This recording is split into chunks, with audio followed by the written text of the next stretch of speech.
Listener discretion is advised. Hello and welcome to True Crime, the podcast that helps you find new, emerging, and undiscovered true crime podcasts. I'm Greg, the host and curator of True Crime. Today's episode is from America Stories. Now, today's episode is going to be a little bit different. America Stories is ran by my friend Jeff Townsend, and it's not just true crime, but it's a bunch of different stories, primarily around the Indiana area, but also now outside of Indiana for the rest of the United States. Well, Jeff's been tracking the Delphi case for a while now, and he's created 5 episodes so far. So what I thought I would do is, instead of just giving you the part 1, which many of you probably already know about, and I think we've covered on this show before, I would take all 5 of these episodes and kind of make a super show. That way you can get caught up on the latest and greatest with this case and get a nice flavor of how America Stories goes. Again, originally called Indiana Stories, now called America Stories. This is going to be a super long episode, so let me know if you like this kind of thing, if I should do more of this, or if it was just too long for you. You can always talk to me over on Twitter, I guess X, formerly known as Twitter, at IndieDropIn, all one word. All right, talk to you there. If you like today's episode, make sure to check out the episode description for links to subscribe. All right, let's get this show started. Begin. This is Jeff Townsend here, and welcome to another episode of Indiana Stories. I hope you've been enjoying the podcast so far, and I hope you're sharing it with others. I'm really enjoying learning more and more about the state of Indiana, and I hope you are as well. Today, we actually have Anya Kane and Kevin Greenlee from the Murder Sheet podcast on to talk about the very sad and tragic case in Delphi. I wanted to make sure that I highlighted this for awareness. So in this episode, we talk about the case itself and the events and everything that's happened thus far. And it was important to me to get this message out there. I think it can be solved. I think they're getting close. And I just want to make everybody aware of it. I know it's had a lot of media attention, so most people are probably, but there might be some people out there that haven't heard as much as others. So this will be a good conversation for you to listen to. And it is a sad Indiana story nevertheless, but I did want to make sure that I shared it. It means a lot to me personally. You know, a father, 3 beautiful daughters, and I definitely feel as if I have the platform to do so, I should share it. And we're not going to waste any more time. Let's just go ahead and get into it. Well, I'm super excited for this conversation today on, I'm going to call it, because I bought the domain, Indiana Podcast. I can't believe that was open, indianapodcast.com. Isn't that crazy? That's awesome. Anyway, Indiana Stories, I'm excited to talk to this team here. We're going to talk about a case that really, I know the 3 of us are locally close to it, but it has gathered attention all around the world, obviously. On this podcast, I'll share a bunch of stories and we'll talk about events and stuff like that. But this one is a tragic one that we're going to talk to Kevin Greenlee and Anya Kane here. They're from the Murder Sheet podcast. They've been a big part of this story as far as finding out information that really none of us knew a whole lot of anything. So the goal today is just to talk about the case. Maybe you haven't heard about it. And I feel it's like extra important to me to make sure everybody has. So I appreciate the both of you for taking the time to do this.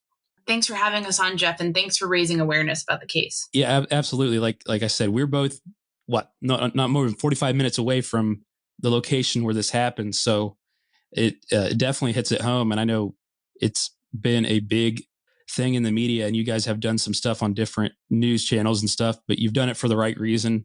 I want to say journalistic, investigative approach, not necessarily like an entertainment approach per se. And I think that's also what you guys do sort of with your day jobs. Obviously, Kevin's involved in law, but I think that has made you guys better the way you've approached and handled this case. So I appreciate it. I guess you guys can kind of walk us through the day. I'll let you guys give the date and everything. I don't want to botch anything. I have too much respect for it. And the events of like kind of what happened, like the drop off and everything that's tragic events happened that day. Yeah, certainly. So thanks so much. And thanks for having us on. This was back on February 13th, 2017, a Monday, that in the small city of Delphi, Indiana, in Carroll County, which is sort of in the more northern part of the state. Just kind of a sleepy little city. Never had seen any major news stories like this. There was a kind of a quirk of the school calendar that year, so the kids had that day off school. So on that day, Liberty German, who's 14, and Abigail Williams, who's 13. These are two girls who are very good friends.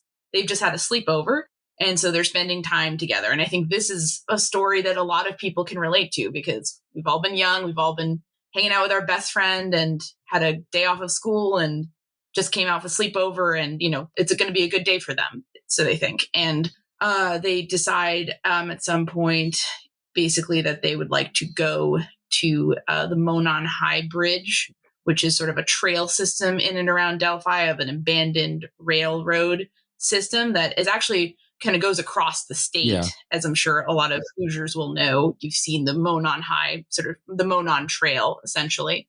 They just want to go and take pictures is what they're sort of saying. They get dropped off at the bridge by Libby's sister, Kelsey. This is in the afternoon, and they spend a bit of time walking along the trail. The plan is for Libby's father to pick them up, later in the afternoon. I do want to say this is a common thing. Like when we were younger, even our parents would drop us off at the movie theater or something. Like this is not teenage years, right? So this is not uncommon to just say, hey, because you're kind of at that age, especially on a trail, right? But I just wanted to point that out. Sorry to cut you off, but no, this is a common thing that happens. And I'm sure you guys were in the same boat as me. I was babysitting at that time in my life, right? So like you have a little bit of extra responsibility. You're sort of on your way to becoming a young adult. So I think it's totally natural. Yeah, I was often dropped off for the movies, like you said, or I'd be dropped off, hang out at the shopping mall for a few hours with my friends. It was very common, something you didn't really think about. And I'll note, one thing that's happened with this case is because there has been so long without information for years, people have really scrutinized the events of that day and very much sort of tried to maybe insinuate or maybe ask a lot of questions of the family. And I would just really remind everyone that, when you have something like this that's happening, you don't know what's going to be important until after a tragedy happens. Yeah. So like overly scrutinizing it or kind of implying things about the timeline, we just don't think is terribly helpful.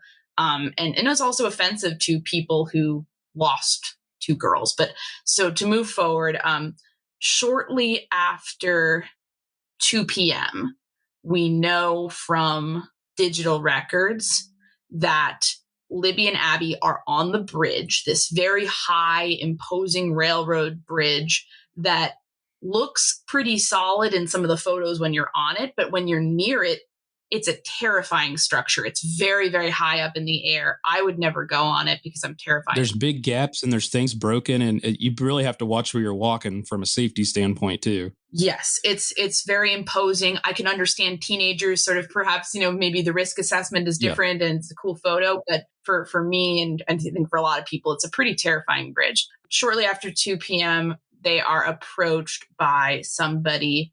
Now there's some evidence that exists about this interaction that takes place. One is sort of an image or a series of images taken by Libby on her phone. And it basically shows a very blurry image of a man walking on the bridge. And it's not clear whether she knowingly filmed that, whether it was a background event of what happened or what. But we have this image of the person walking. It's very, very unclear. Can't really make out facial features or anything like that. But it's going to be very important later. And the other element of this is that they also record on the same phone the man's voice, seemingly a male voice saying, "Guys, down the hill." All of that is discovered later. For now, for all intents and purposes, for the girls' families when they don't meet with Libby's father later that afternoon, and for the town of Delphi, this is a missing persons case. It's not necessarily a homicide because, again, this is a town where, of course, there's crime just like everywhere else. But for the most part, you're not expecting the absolute worst. You're maybe thinking maybe one of the girls got injured and the other one's staying with her. It's a cold day. We need to find them, make sure everybody's okay. There's search parties that are going out and things unfold from there. The following day, unfortunately, it's discovered that the worst did happen. Not only are both girls deceased, but they've been the victims of a homicide. And immediately, media is sort of descending on this case, because I think the idea of these two little girls going out for a walk and never coming back is horrifying, and people are interested in knowing what happened, who did this. Law enforcement pretty quickly put a lid on information about the case.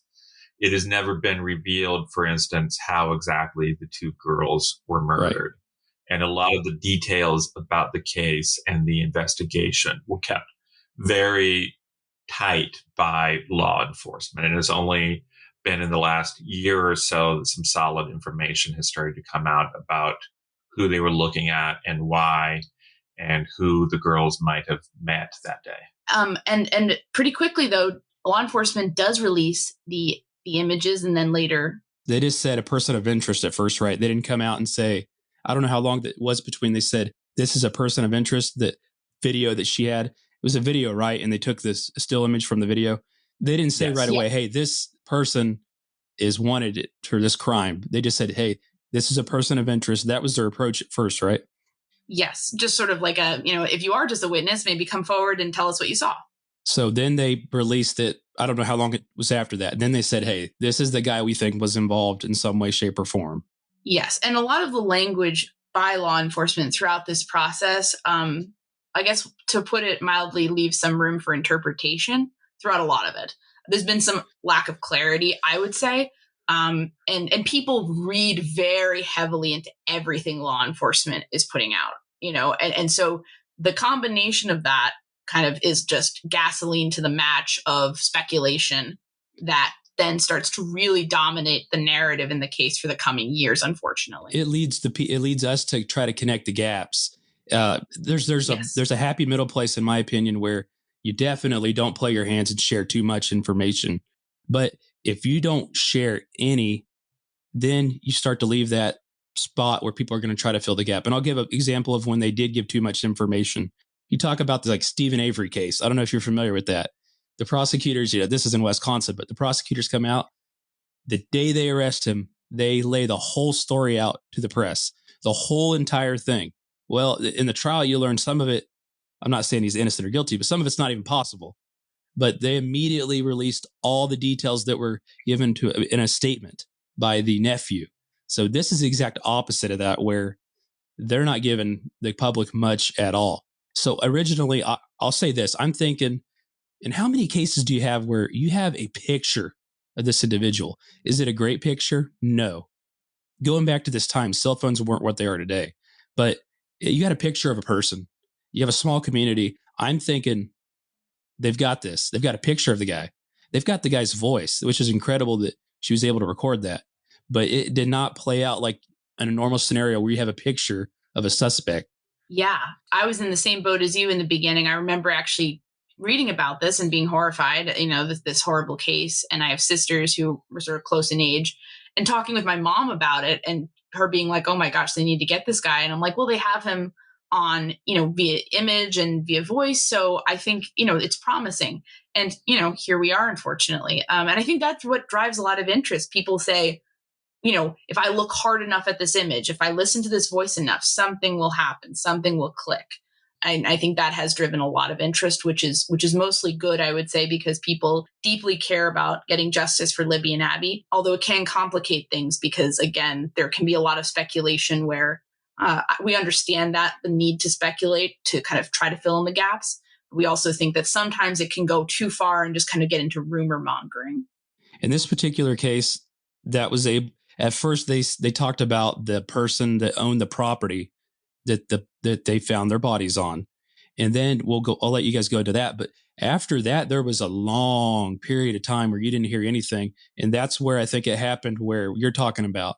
We heard about this guy, they rule him out or whatever, or it seemed to be to the public that they did. And we go on this length of time that's pretty significant with no information.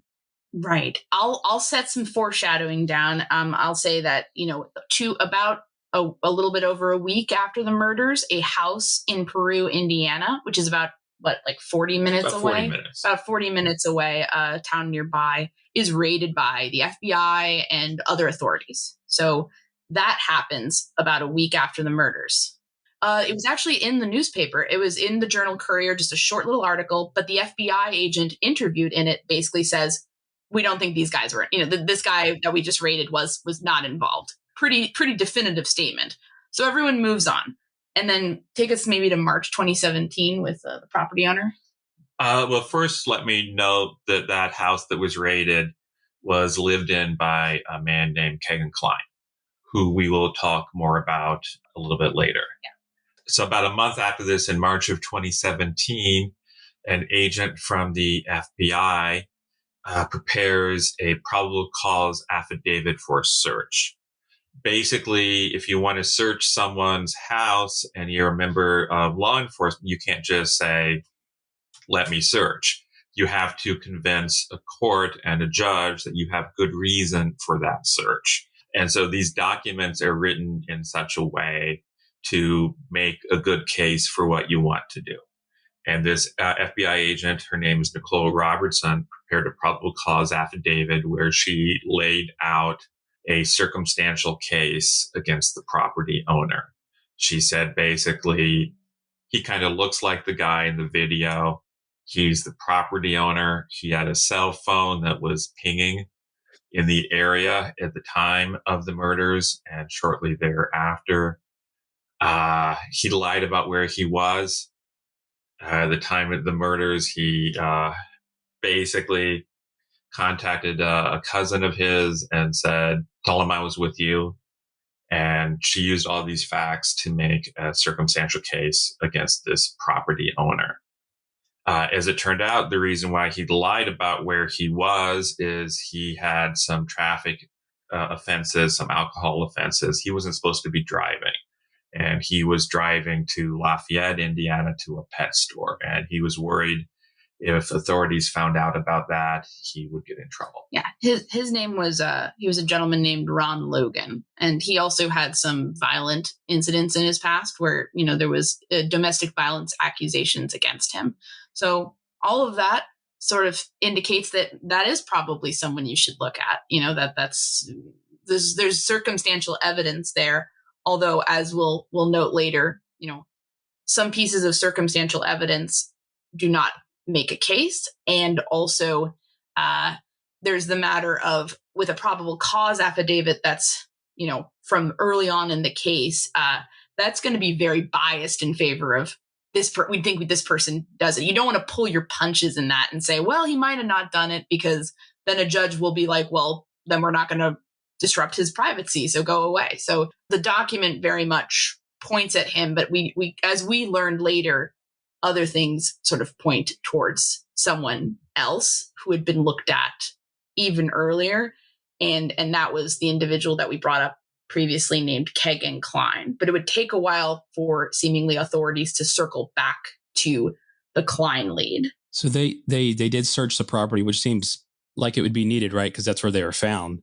Regardless of the shadiness of the guy, definitely has a rough history, but nevertheless, you got to get in and search that property, in my opinion. And they had a reason to do it then, which nothing wrong with that, I don't think.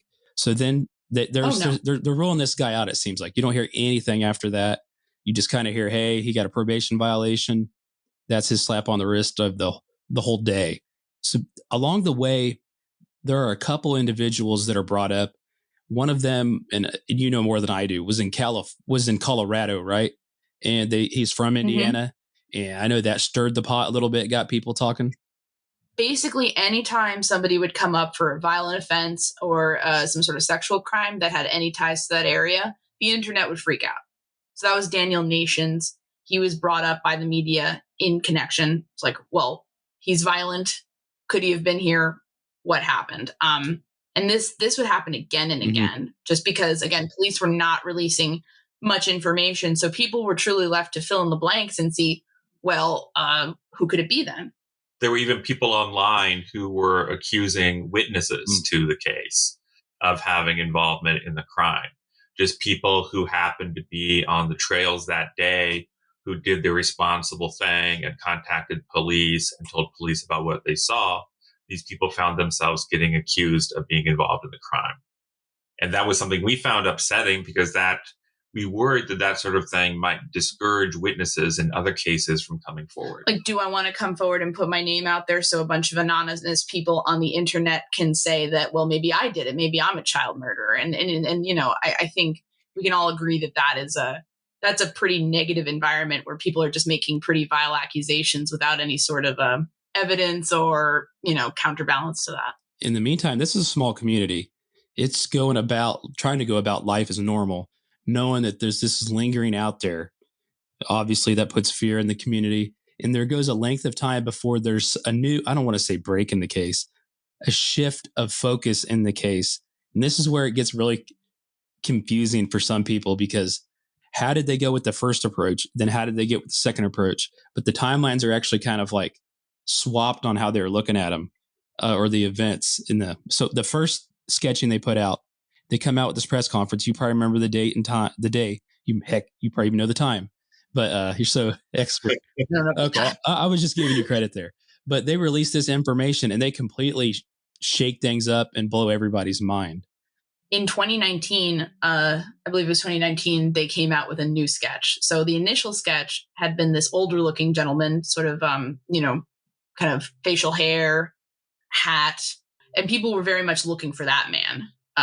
Who could this be? And I think people felt that matched at least the appearance of the bridge guy as he became known, because it sort of like just the body, I think people associated with maybe a middle-aged man. Then in 2019, they come out with this sketch that looks much more youthful in appearance, a younger looking man.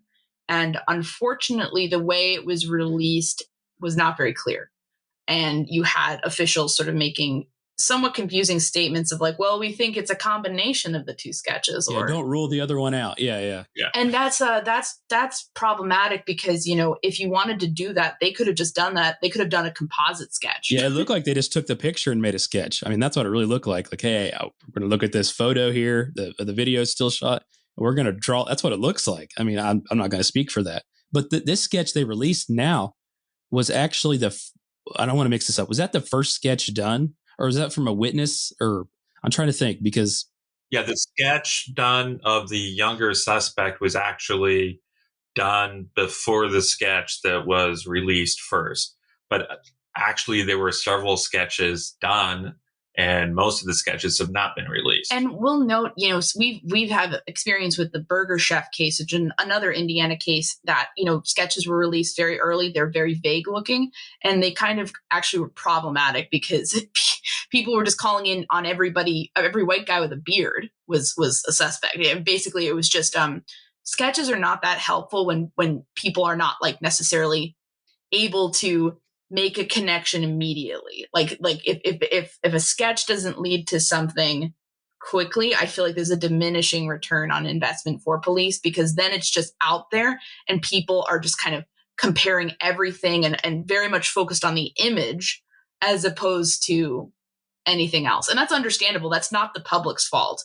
It's just and it's not necessarily police's fault. They have to kind of go with what they have, but it is an unfortunate development in our opinion. Like a sketch that isn't effective can be kind of harmful. And I think that caused a lot of problems in this case is our understanding, just because everyone's like looking at the sketch, then looking at the two sketches, and it just gets chaotic. Yeah, then you're just wasting your time at that point in time trying to compare the sketches. And not to mention, they even opened up the, I almost said genre. That's not correct. They opened up the possibilities of who this individual could be even more with that second one, right? They're like, hey, he may be way younger than he looks. Or they kind of like, you got even more information that made it even a bigger sea of fish, in my opinion.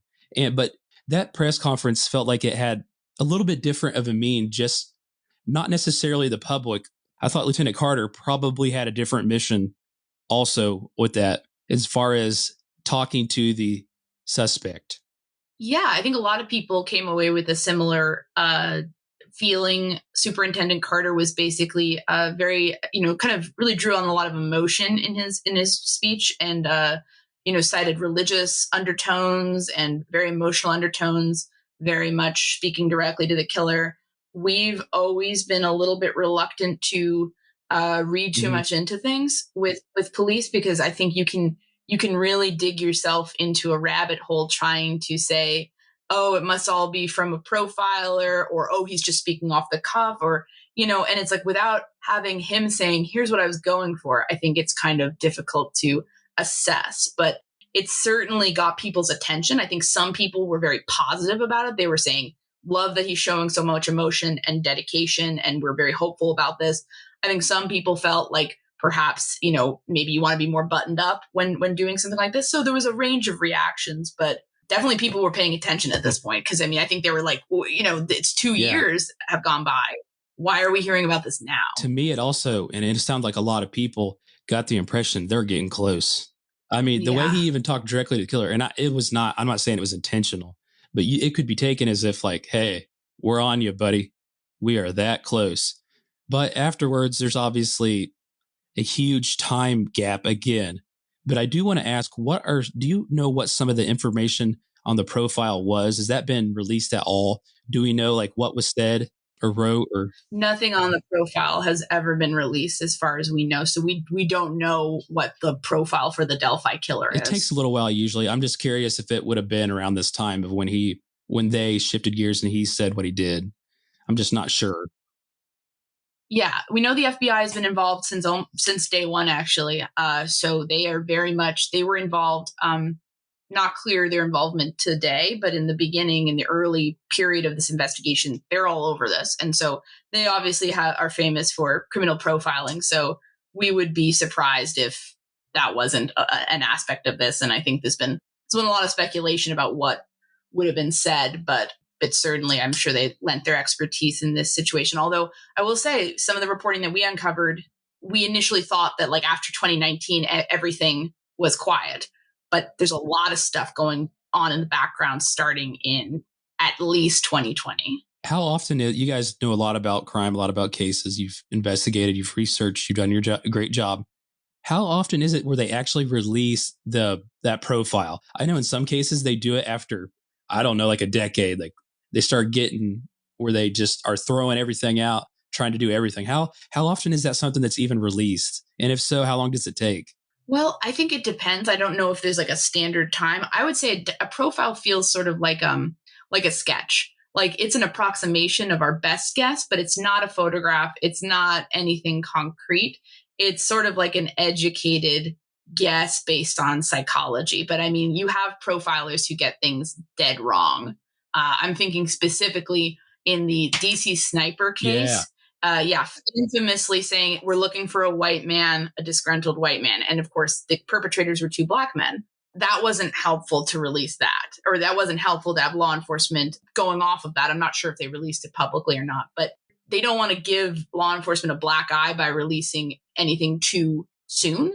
And they also don't want to, if they're wrong, then that's giving a lot of comfort to the actual killer. So I think it's kind of like I think it can be a last resort, or like if it turns out to be right, then, releasing it saying, yeah, we did a pretty good job. But I don't know the ins and outs of like what I think a lot of this is like they don't want to release anything that could harm the case. And I imagine an incorrect profile would be pretty devastating. And it wouldn't necessarily give the public a ton to go off of because we're looking for a violent, bad person. Yes, that makes sense. I think that's not that surprising. And also, I don't think they had the sense that this was necessarily a series of crimes from what we understand. So it's not like they necessarily wanted people making connections to other cases. But people were, though. Different states like Iowa, there were, I don't remember, but there were a lot of connections being made because the can of worms was so big on the possibility of the suspect. Like we said before, it led to people making assumptions. 2022 has been a big year for this case. And I'll let you talk about. So there's a lot that happened over the last couple of years that we didn't hear about. But as you said, stuff was still happening, but we start hearing about it this year. Yes. Back in 2020, Kagan Klein, the man whose home was searched shortly after the murders, was arrested and charged with multiple counts related to child sexual abuse materials. And right after he was arrested, the police sat down with him and had an interview / interrogation with him that the printed transcript of that runs to 190 pages. I'll get back to that in a moment. Subsequently, in December of 2021, on December 6, 2021, the police released a video in which they revealed that they were interested in getting information about a computer social profile in the name of Anthony Schatz. And the next day, it was revealed by Demi Johnson, who was a reporter for Wish TV here in Indianapolis at the time, that profile was maintained by Kegan Kline. What we learned when we obtained the police transcript of the interrogation through a clerical error, actually, was that basically police back in 2020 confronted Kegan with the fact that the Anthony Schatz account was in direct contact with Liberty German, one of the two victims. It was in contact with her as late as the morning of the murders. And that there were plans seemingly that were discussed about, in terms of later on after the girls had disappeared or had been murdered, actually, the Anthony Schatz account was in contact with one of Libby's friends. And the friend said, "Oh, have you heard what happened? This is awful." And it's paraphrasing, but the account said something back like, "No, we were supposed to meet today, but she never showed up." And then, Libby's friends telling police that she was enthralled by this account. She wanted to meet this account, believing that the account was run by a 19-year-old who was closer to her age, obviously, and sort of had cultivated an image of a handsome and wealthy young person who might be romantically interested in Libby. So catfishing, essentially. Yes. And so the what we released kind of really, I think, ended up changing a lot of perspectives on the case, in that it kind of gave a sense of not speculation, but here's what police have actually been doing all this time and what is rising to the surface of credible leads, essentially. Yeah, so you guys are really focused in on this. I've listened to a guy on YouTube that's just interesting guy. He's hell-strung that this was the owner of the property he is the killer. But you guys, and I'm not saying that, I'm not going to just say you guys think he's the killer, but you think this is where the focus really truly is with this? Yes. Yeah, it's fair to say that we really don't think people are super interested in our opinions of what we think. We think what people care about is, what do the police think? What do the investigators think? Who are they looking at? What suspects do they consider to be most intriguing? And all of the sources we've developed have indicated strongly that the Kline lead is where police are focused. We don't have a dog in the race or whatever. I mean, we don't care in terms of, people become very territorial about their person of interest, so to speak. And that's not journalism. It's not journalism to be emotionally invested in one outcome or another. It's fine to have opinions and think, okay, this is more credible than that. But I think when people get emotionally invested and start arguing with each other online about whose suspect is better, that doesn't really serve the case. What serves the case is knowing what the police are doing, knowing where the direction is heading, and looking at the evidence as it is. And the evidence as it stands is a known internet predator was in direct contact with an underage murder victim who at the very least was strongly interested in meeting with said person at some point. So I think that sort of... And you say known predator, this is to a significant, that does not explain how significant of a predator or the charges that he's had upon him in facing. They called it one of the largest. Yeah. I don't want to quote it wrong, but they made, what comment did they make about the scale of the? Yeah. They basically one of the detectives in the interrogation said something to the effect of, our investigation into your devices has led to one of the biggest child sexual abuse materials investigation in Indiana history. The caveat is that police can lie in interrogations. Yeah. So we're not necessarily saying that that's a known fact, but it's if true, it's certainly very indicative of something. And we, it's certainly, we know that online predators, people who commit sexual crimes against children on the internet, they can operate in conjunction with one another where they're trading materials basically. And it's like a, kind of, there's these exchanges, and there's almost a community, underground community that gets up to these really heinous crimes together. We know that through the interrogation, we assume that he had several accounts. So this was an elaborate catfishing. He was goading them with another account pretending to be a girl. And he was doing this and that. We don't even know how many accounts he had. It's probably more than we even know, in my opinion, but that's my opinion, doesn't matter. So just to paint the picture there, he had been doing this for a while, and it wasn't just some nonchalant catfishing. It was very elaborate, and there was a lot put behind it, a lot of time, a lot of effort on his end. Yes. And Kegan Kline also, we established through interviewing family members, through interviewing friends of his, people who knew him. He had a very elaborate fantasy life, to say the least. He would lie about everything from what kind of cool job he had or where he was living. He claimed at one point to be living in Las Vegas, and made a lot of people who knew him think he was living in Las Vegas, but he wasn't. And I think, when you have somebody who has such a dark secret on their devices, it maybe makes a little bit of sense when you have them kind of constructing this facade of being, a table game dealer in Vegas, when the reality is they're still living at their parents' house in Indiana, and they have all of their devices are chock full of really sick images of children.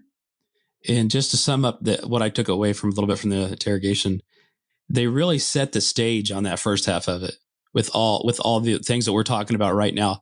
Before they came in with the unfortunate Delphi situation, they set the stage for him with everything else they had. Then they said, hey, to kind of end it all, they said, this is what we think, and we want information on it. Yeah. Yeah. Kevin and I both felt it was a skillful interrogation. It wasn't relying on aggression or anything like that. It was just sort of like, we will give you all the facts we have and let you know how ridiculous we think your excuses are. Kegan Kline maintained his innocence for most of it. He admitted to some things in the interview, but otherwise he started talking about how his friend must have taken his phone whenever he passed out and put a bunch of child sexual abuse materials on it, which, they proved, or they thought that through the way the messages were sent, that, how they can analyze the words and verbiage and all that there was more than one person sending them, correct? That's what that's what they're saying in that interrogation. That's exactly right. Yeah. For instance, Anya and I share an email account. And if somebody were to look at all the emails that come from that account, you could probably tell, or this person uses a lot of emojis and a lot of exclamation points. That's you too, Kevin, right? Other emojis. But this other person doesn't write that way. Yeah. And so you can tell that, these messages seem to be written by two different people. And people who were analyzing the messages sent from the Anthony Shots social media accounts could tell there were cues and clues that they were written by two people. And so the question becomes, who's that second person? Yes. And the police were very specific that they believed the second person was also spending a lot of time in the Peru residence. So not somebody who hacked in from across the world, who was, fooling around with it as well, but somebody else in the proximity. And not somebody who would just come over for a beer an hour. Yeah. Yeah. You guys did an amazing job with that. Then we'll kind of sum this up with everything that's the domino effect since that was the transcript of that was released. A lot of things have come to light since then that may or may not be significant. Sure, seems like it, but I'll let you walk through that before we sum it up, because that kind of caused a domino effect, like I said. Yeah, we certainly feel like at least it spurred some understanding among the public about what was happening, and maybe broke a bit of the wall of silence that's existed in the case for so long. I want to bring up one thing. I'm sorry. And I'm so sorry. Yeah, so fine. We discovered that they maybe had been spending a lot of time on a wrong lead. I'm sorry, Anya. I love you. I didn't mean to cut you off. I just wanted to make sure I get that in here because from what we're reading, it sounds like they're not admittedly saying it, but kind of like they acknowledge like, hey, we went the wrong way. Now we're pivoting this way. What was it that caused them to do that? Was it the information he gave them about where he was? That's a great question. Yes. Right after they conducted the raid of Kagan Klein's house back in 2017, he told them, or rather, one of the Kagan shared that house with his father, Tony Klein. And one of the Kleins told authorities that we couldn't possibly have been involved in the murders because we were in Las Vegas at the time. And the law enforcement did not investigate and verify that statement as they should have.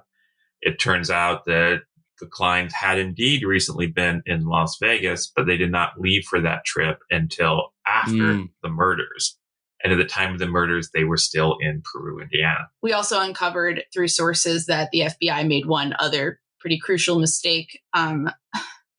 They were supposed to obtain video footage from different local businesses on the day of the murders. And our understanding is that when investigators went back to look for footage of a certain gas station in Delphi, to look into it because they found that through some means, Kagan Klein had some sort of search looking for that specific location.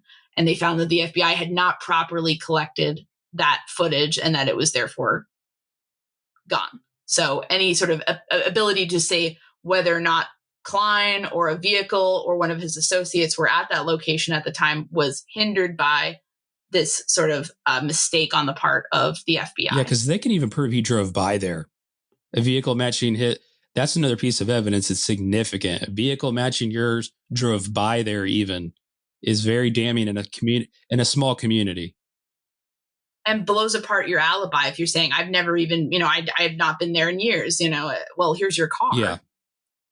So more things have happened since then. I just wanted to mention that because we realized maybe a few years were shifted in a different direction. In the meantime, though, they did pinpoint down on this and spend some time doing this before we were aware. Yeah. There's definitely been a lot of work behind the scenes. And I think that's something that we've been heartened by, because when law enforcement remains silent for so long, it creates an impression of like, well, are things just stalled out? What are they doing? And they can say, well, we're working hard on it. But it's another thing to actually know what sort of work they've been putting into it. And I think the fact that this is going on, and we can also speak briefly about, there's been an extensive water search up in Peru, Indiana, which of course is the same location that Kagan Klein lived in for years and grew up in. That was going on up until very recently, from mid-August onward. And you had about 12 or so Indiana State Police personnel searching the water. We don't know the results of that, but it's all very interesting that this is all happening. Yeah, it leads you to believe they're looking. You can connect the dots and say, hey, they're looking for evidence. But yeah, I guess we don't know. But there's some other things you thought were interesting because I listened to all the episodes of your podcast. I love it. There were some others. Yeah, I can't, and we'll plug it all later because I have a heck of a lot of respect for you guys. But they've also, like a helicopter. There's been a few other things that really could make you think like they're really focusing on this particular individual for this case. I could be wrong, but they're spending a lot of time focusing on this individual for something. Yes, we have multiple sources. I think people sometimes get the impression that we have one source who's feeding us everything, but we have multiple sources confirming each other when they say that people are looking, in the investigation is looking at the Klein lead right now very strongly. And, I think a lot of the activity around the water search and certain visits by the superintendent to Miami County, Indiana, which is, of course, is where Peru is. I think all of that really indicates that and sort of proves out that at the very least, this is what they're focusing on right now. And if that changes, then our reporting will reflect that and say, actually, okay, they're moving on to this or that. But for the time being, and you can understand that given the fact that you have this, account that is talking with Libby and she wants to meet the person and then the unthinkable happens. Yeah. And it really just changes how this really changed how we thought about what had happened. Because at first we're like social media. I'm saying we, I'm saying the public. I'm not saying your eye. You could be led to believe at first it was definitely probably something with social media. They kept bringing up Snapchat. That could lead you to believe that. The second sketch is released, and then it almost picks up. Some people start thinking like, this just may have been a crime of opportunity, like not planned at all. So that shift happens. Then when we hear about this, if it's the case, it's definitely social media planned. Or I don't know about the murdering piece, but it was planned out, and social media played into it because that is still social media, what he was using. So there's been a lot of different, it's been a roller coaster ride, I guess is what I'm trying to say. And I can see where the public's frustrated and they want to connect the dots, but I'll let you close out with where it's at right now and why it's important not to do that, and how you think people should approach this. Because if you spend too much time thinking about all the things that we've talked about, it can really put you in a place of great confusion. Yes, it gets very confusing, and also it can just be very depressing. Yeah. We released, as we said, that 190-page transcript of the police interview. And if you read that, there's a lot of disturbing and upsetting details in there about the nature of child sexual abuse. Right now, as Anya mentioned, they recently concluded a multi-week search of the Wabash River.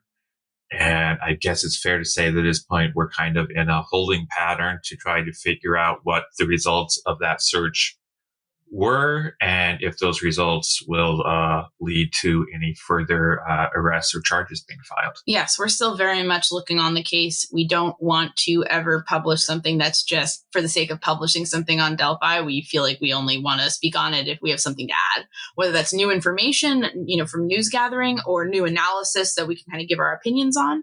But, I think it's fair to say that we know from talking with people that a ton of work is going on behind the scenes, and that, there's no way to tell whether any big development is imminent. That all depends on so many factors. And, we're not going to be the ones knowing immediately about that. It's going to be, going through the investigation at first. But we would just encourage people to be very cautious about, believing or spreading rumors on social media, because, this is very much the reality that two families have been living in since 2017, and anything that kind of gets their hopes up or makes them feel like, something may be happening when it isn't, we shouldn't do that. We should, trust reputable news sources. We should, law enforcement will communicate, I think, with the public when they can. And we will continue to dig into it in the meantime. But we just would definitely urge caution, because there's been a couple of flare-ups where people kind of have said, oh, something's happening. And, it turned out not to be true. And it's just a good lesson for everybody that, it's better to be slow, cautious, get your facts straight than just, run with a rumor, sort of, I think, in our opinion. I think regardless, it's in law enforcement's hands.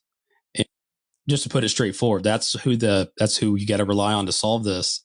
I don't think any internet sleuth or anything is going to be the one at the end of the day. It's going to solve this. So at least I think maybe we now know that they're working on something, and I that's why I really admire what you guys have done, because there's been some mistakes made by the people investigating this, without a doubt. But we know they're doing something, and we don't have a choice but to let them do what they're doing. There's nothing we could do in the meantime, but they are doing something. Yes, well said. And yeah, we are always very much, sometimes people say things like, wow, you guys have done all this or found all this. And it's like, all we are doing is shining a mirror on what law enforcement's doing. We're not we're reporters. So we're not involved in the investigation. We are basically investigating the investigation so we can responsibly report on it for the public. One of our pet peeves is when true crime figures and podcasters and whatnot take credit for solving cases, when it's like, you didn't solve anything. The police solved it and you reported on it. So we're always very much saying, we're journalists. We're trying to, very much just get the facts right to the public. And that's how we view our role in this. And hopefully by doing that, we can minimize some of the sensationalism, the speculation, and also keep the public informed about a very important case that has certainly been, going on for years and people desperately want to see solved. I'll let you I want you to explain where, if somebody does know something, they can reach out to, but then also where your guys' stuff is, because like you just said, you have a very serious, great approach to this. It's not for entertainment value, even though I do love Kevin's reading of the transcript. But no, we'll sum it up here with where they can have any tips or anything they can go, and then also to check out the stuff you guys doing, because I can't give you enough credit. For anybody who has a tip for us or wants to reach out, our email is murdersheet@gmail.com. We're mostly off of a lot of social media nowadays because it's just too overwhelming. So email's definitely the way to go, because we definitely both check that. And if you get a lot of emojis and stuff, then it's me responding. And if you get a lot of more terse diction, then that's going to be Kevin. I don't really use that many emojis, maybe exclamation points, I would say, though. Now, otherwise, we're available on all podcast platforms. And so, you could just look up Murder Sheet and sort of get a sense there. And we label all the Delphi coverage as the Delphi Murders. So people know if they're just mostly interested in that case, you can listen to those. And then we also do other coverage. We try to bring something a little bit new, whether it's an interview with a detective or a family member or an expert, or new information that we uncover through reporting, to the cases we cover, or analysis or whatnot. So we try to have a value add instead of just kind of just rehashing the same thing that everyone else rehashes, or like a Wikipedia page. So we try to put some work into it, but we're always looking for case suggestions. We used to focus more on restaurant murders, and we still do, but we also, we've kind of broadened our horizons a little bit. And we're always very interested in Indiana cases in particular, because, this is where we live. And, we feel like, the kind of home state connection to that. And there are unfortunately a lot of, there are a lot of unsolved cases in Indiana. I don't have a percentage or anything or any stats to quote, but it always feels sort of like, wow, there's a lot of these. So to end it off here, if somebody listening to this, and by the way, that's why I started this podcast, right? Because they have the same interest, various different things with this state. But if somebody listening to this has information or anything, who do they contact? They should contact the Delphi tip line, which we will pull up the information for right now. But, we always are stressing to people that, we're not the police. Exactly. Tip the police first, and if you want to come to us and give us some information, we can talk. But if you feel like it's relevant to the current investigation, then, we strongly suggest you reach out.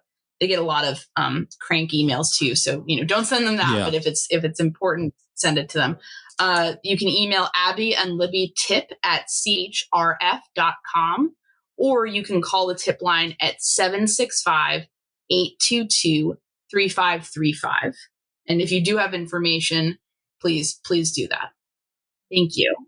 Both of you are doing great things. And I encourage everybody to, if you want to learn more about the case, or even like the Burger Chef, which hopefully we can link up and talk about that later in the season. But check out the stuff you're doing, because it's great. So keep up the great work.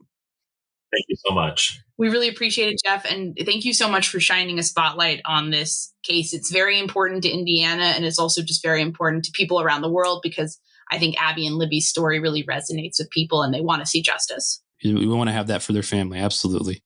Well, again, thank you. Well, thanks so much, Jeff. You're listening to an episode of America Stories on True Crime by Indie Drop-In. We're going to take a quick break. Now back to this episode of America Stories. Welcome to another episode of Indiana Stories. We have a lot of listeners that are maybe not as knowledgeable about the Delphi case, so it gained a lot of interest on the two-parter I did on the case. Obviously, when I recorded that, the news hadn't came out of the arrest of Richard Allen, so I was able to actually go back and catch up with my good friends, the Murder Sheet podcast, a few days ago. And we recorded a conversation here where we're giving a rundown of where the case is at right now with the recent arrest. Yeah, I did go out and make this happen because you all were very interested in listening to it. I won't delay it anymore. We'll get into this conversation I had with the Murder Sheet podcast. We're talking about the Delphi, Indiana murders and where it stands now. I'm excited to catch up with the Murder Sheet podcast with Anya and Kevin. We recorded, I don't know, it was probably like a month ago. We kind of gave a quick summary of the Delphi case and where it stood then. Obviously, a lot's happened since then, and a lot of you listeners wanted to hear more about it. And so we're going to take about, it won't be a super long amount of time here, but we're going to kind of go over what happened. So we left off on the episode I released a couple weeks ago. We're kind of at a holding pattern here, and a lot of it, in my opinion, was Kagan Klein. It was like, where are we going to go? Where's that going to go with him? And then there was rumors that they had made an arrest. Then shortly after, they did. And I'll let you guys pick up from there. You're much better storytellers with this than I am, certainly. Oh, we wouldn't say that, Jeff, but thank you.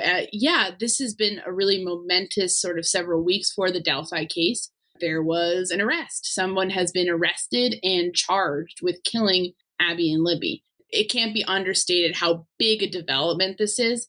Everybody else who's come up on the radar before has either sort of gone away or has at least never been charged in connection with the Delphi case. And so we finally have the man, Richard M. Allen, who has been arrested. He's facing 2 counts of what is essentially felony murder in the case. And we think we're covering it closely. It's a very big deal. And it really seems like something's coming together at this point. And, we hope that answers are close for the families. A lot of the things that were brought up by Lieutenant Carter, for example, like this person probably is living in the area amongst you, probably familiar with him. So gentleman's name is Richard Allen. He's 50 years old, I believe, right? Lives, I don't know if it's in city limits but point being, he lives, a mile and a half from the crime scene, I guess we'll say, the trails. And he worked in Delphi at the local pharmacy, the CVS. He was a part of the community and would go out about, visit the local bar, restaurant. By no means was hiding or unknown. I think, I don't know if he was so well known, but he was not hiding exactly. No, certainly not. We actually talked to a few people who knew him. Yeah, and I'm just going to mention he did work at the CVS pharmacy in Delphi, and that pharmacy is actually the only pharmacy in the town. So that means basically anyone in town, whenever they needed some sort of any item at all from a pharmacy, they would go to this place. And so it seems likely that most people in the town had some sort of at least nodding acquaintance with him. And we do know, for instance, that the German family had some pictures developed of Libby for the funeral, and those pictures were actually developed by Richard Allen. And we also know we've seen for a while the CVS even had one of the sketches up on one of the windows there. So this, anytime he went to work, he went right past this sketch that was, if the allegations are true, was actually of him.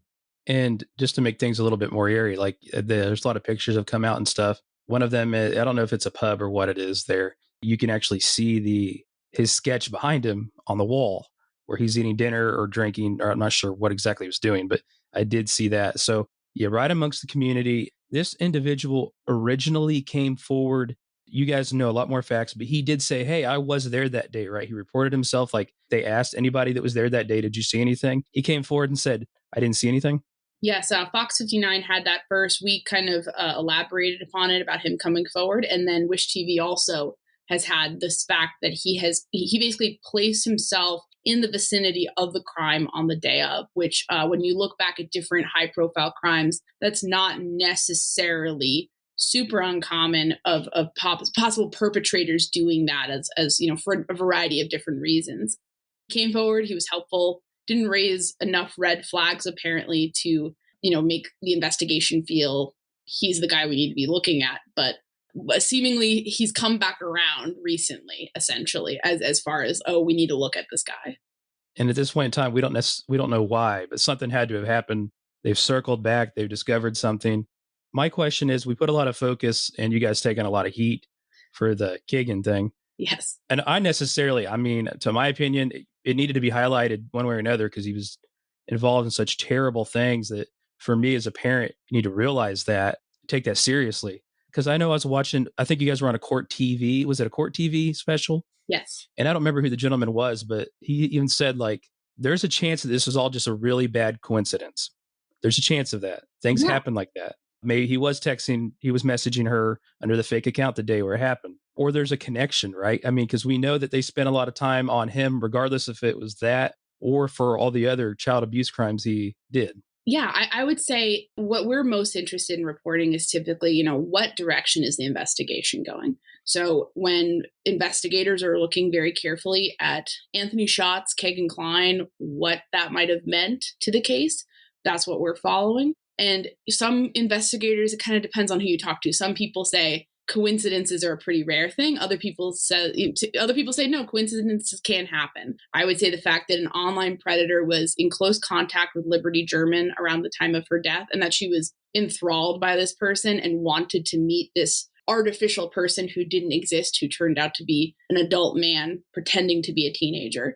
I think that should remain probably an area of focus until we can get to the bottom of it. And I think we're just kind of waiting to see how the investigation continues to play out. I think it's worth noting that even at the press conference where this arrest was announced, Superintendent Doug Carter made a point of not ruling out the possibility that there were more people involved in the crime than just Richard Allen. And in fact, the investigation is continuing, and it is possible that there may be other arrests.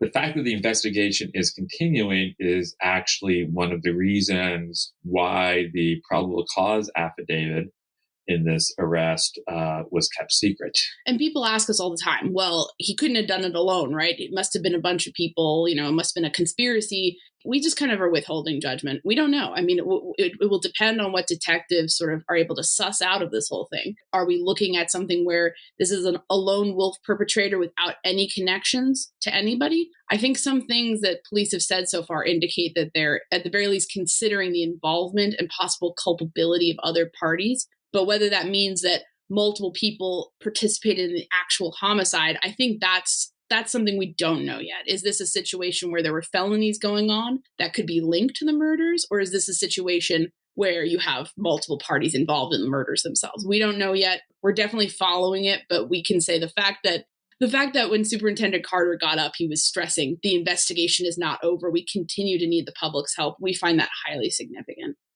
Oh, I agree completely. And like I said before, I trust your guys' information that you're sharing more than anybody's, and there's a lot being shared. A lot of people are indicating that there is a connection.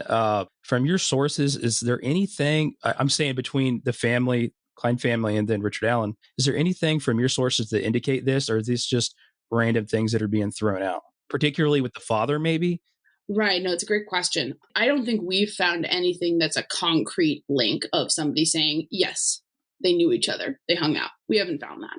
We found definitely mutual friends. We found definitely some geographical links. You do have Richard Allen, at least for time, seemingly living and possibly briefly working in Peru at the CVS there. We had a number of people come forward and tell us that they saw him there behind the counter sort of working. And so you do have this small town thing. One thing I think it's important for people who are not from this part of Indiana to remember is that Delphi is quite a ways away from Peru and Mexico. So it's about 40 minutes away.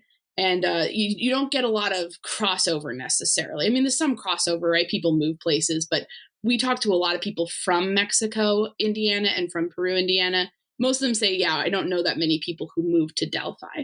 Whereas Mexico and Peru, for a little geography lesson, are right next to each other. They're 4 minutes away from one another. Mexico's like the little tiny town.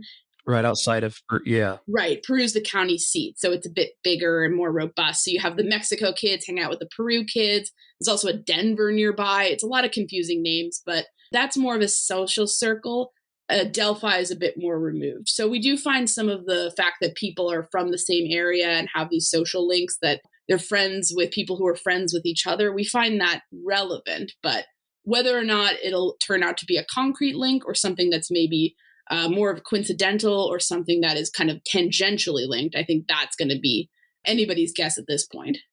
It's fair to speculate that they received information that would indicate that they made this arrest. And I think the thing with me is if there is somebody else involved, 5 years is a long time for somebody not to say something or confess that somebody else had done something. What's the old saying? Two can keep a secret if one of them is dead. That's a long time to go without saying anything.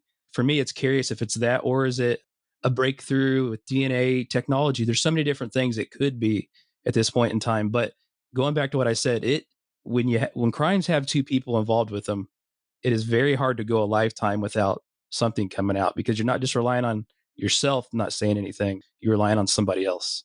I would say the one wrinkle to that, in my opinion, is the fact that you have the sexual abuse of children possibly being involved here, and successful child predators who are able to go under the radar can blend in Yeah. for years in whatever church they're in, or whatever community they're in, or whatever position of power. And I think, they do find each other and they do exchange abuse materials, and some of them can kind of go under the radar for a long time. So I think in like a typical robbery homicide, yes, a group being involved makes it more risky, but you do have these communities where these people are predators and they do look out for one another, because society completely reviles them, rightfully so, because they go after kids, but they have each other's backs because they know that if they go down, or their friend goes down, then the whole hornet's nest kind of gets shaken up. So that's just one little wrinkle with it. But I tend to agree. The more people involved, the harder it becomes to keep a secret.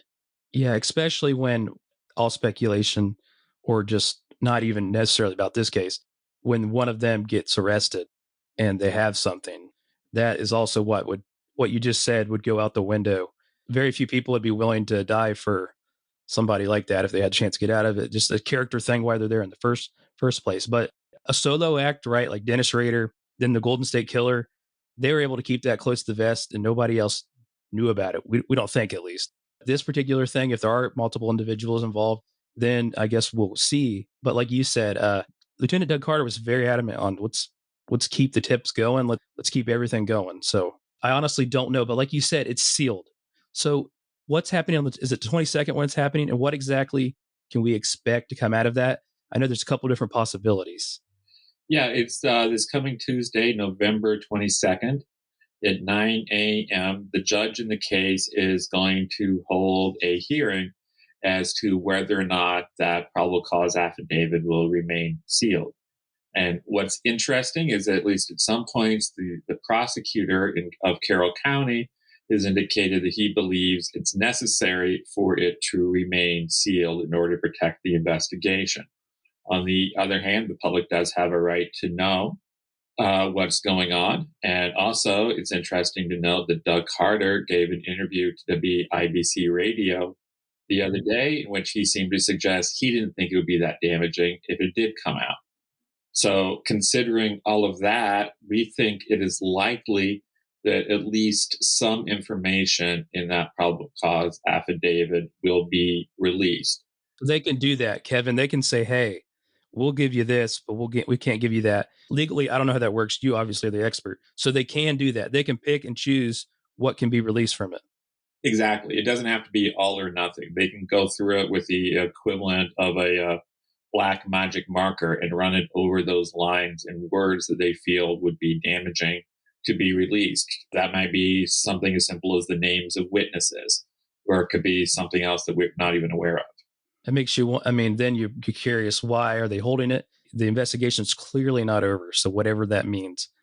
Going back to Richard Allen, what are some other things about this individual? Does he have a criminal record? Yeah, it's actually pretty fascinating. So Allen, as far as we've been hearing and seeing in terms of possible criminal record, was very clean. Did not have any sort of really major red flags. I'm not aware. I think maybe some people turned out like a traffic thing once, but I don't think beyond that there was anything. He really had the appearance of a law-abiding person who was friendly. What people have told us again and again about him is that he was quiet, but not in a creepy way. Like, you have a lot of people who kind of give off a bad vibe and they don't talk to anybody. He was just like, he minded his own business, did his job, was friendly, not too overly friendly, but just kind of did not really raise any red flags among law enforcement, seemingly, in the years that he's, in the 5 decades he's been on the planet, but also with people who interacted with him day to day at CVS and in the community. This case has led to a lot of speculation, a lot of finger pointing. Yeah. And one of the unfortunate things when this happens, Richard Richard Allen's family takes the impact as well, right? There's a lot of people that come out of this just terrible.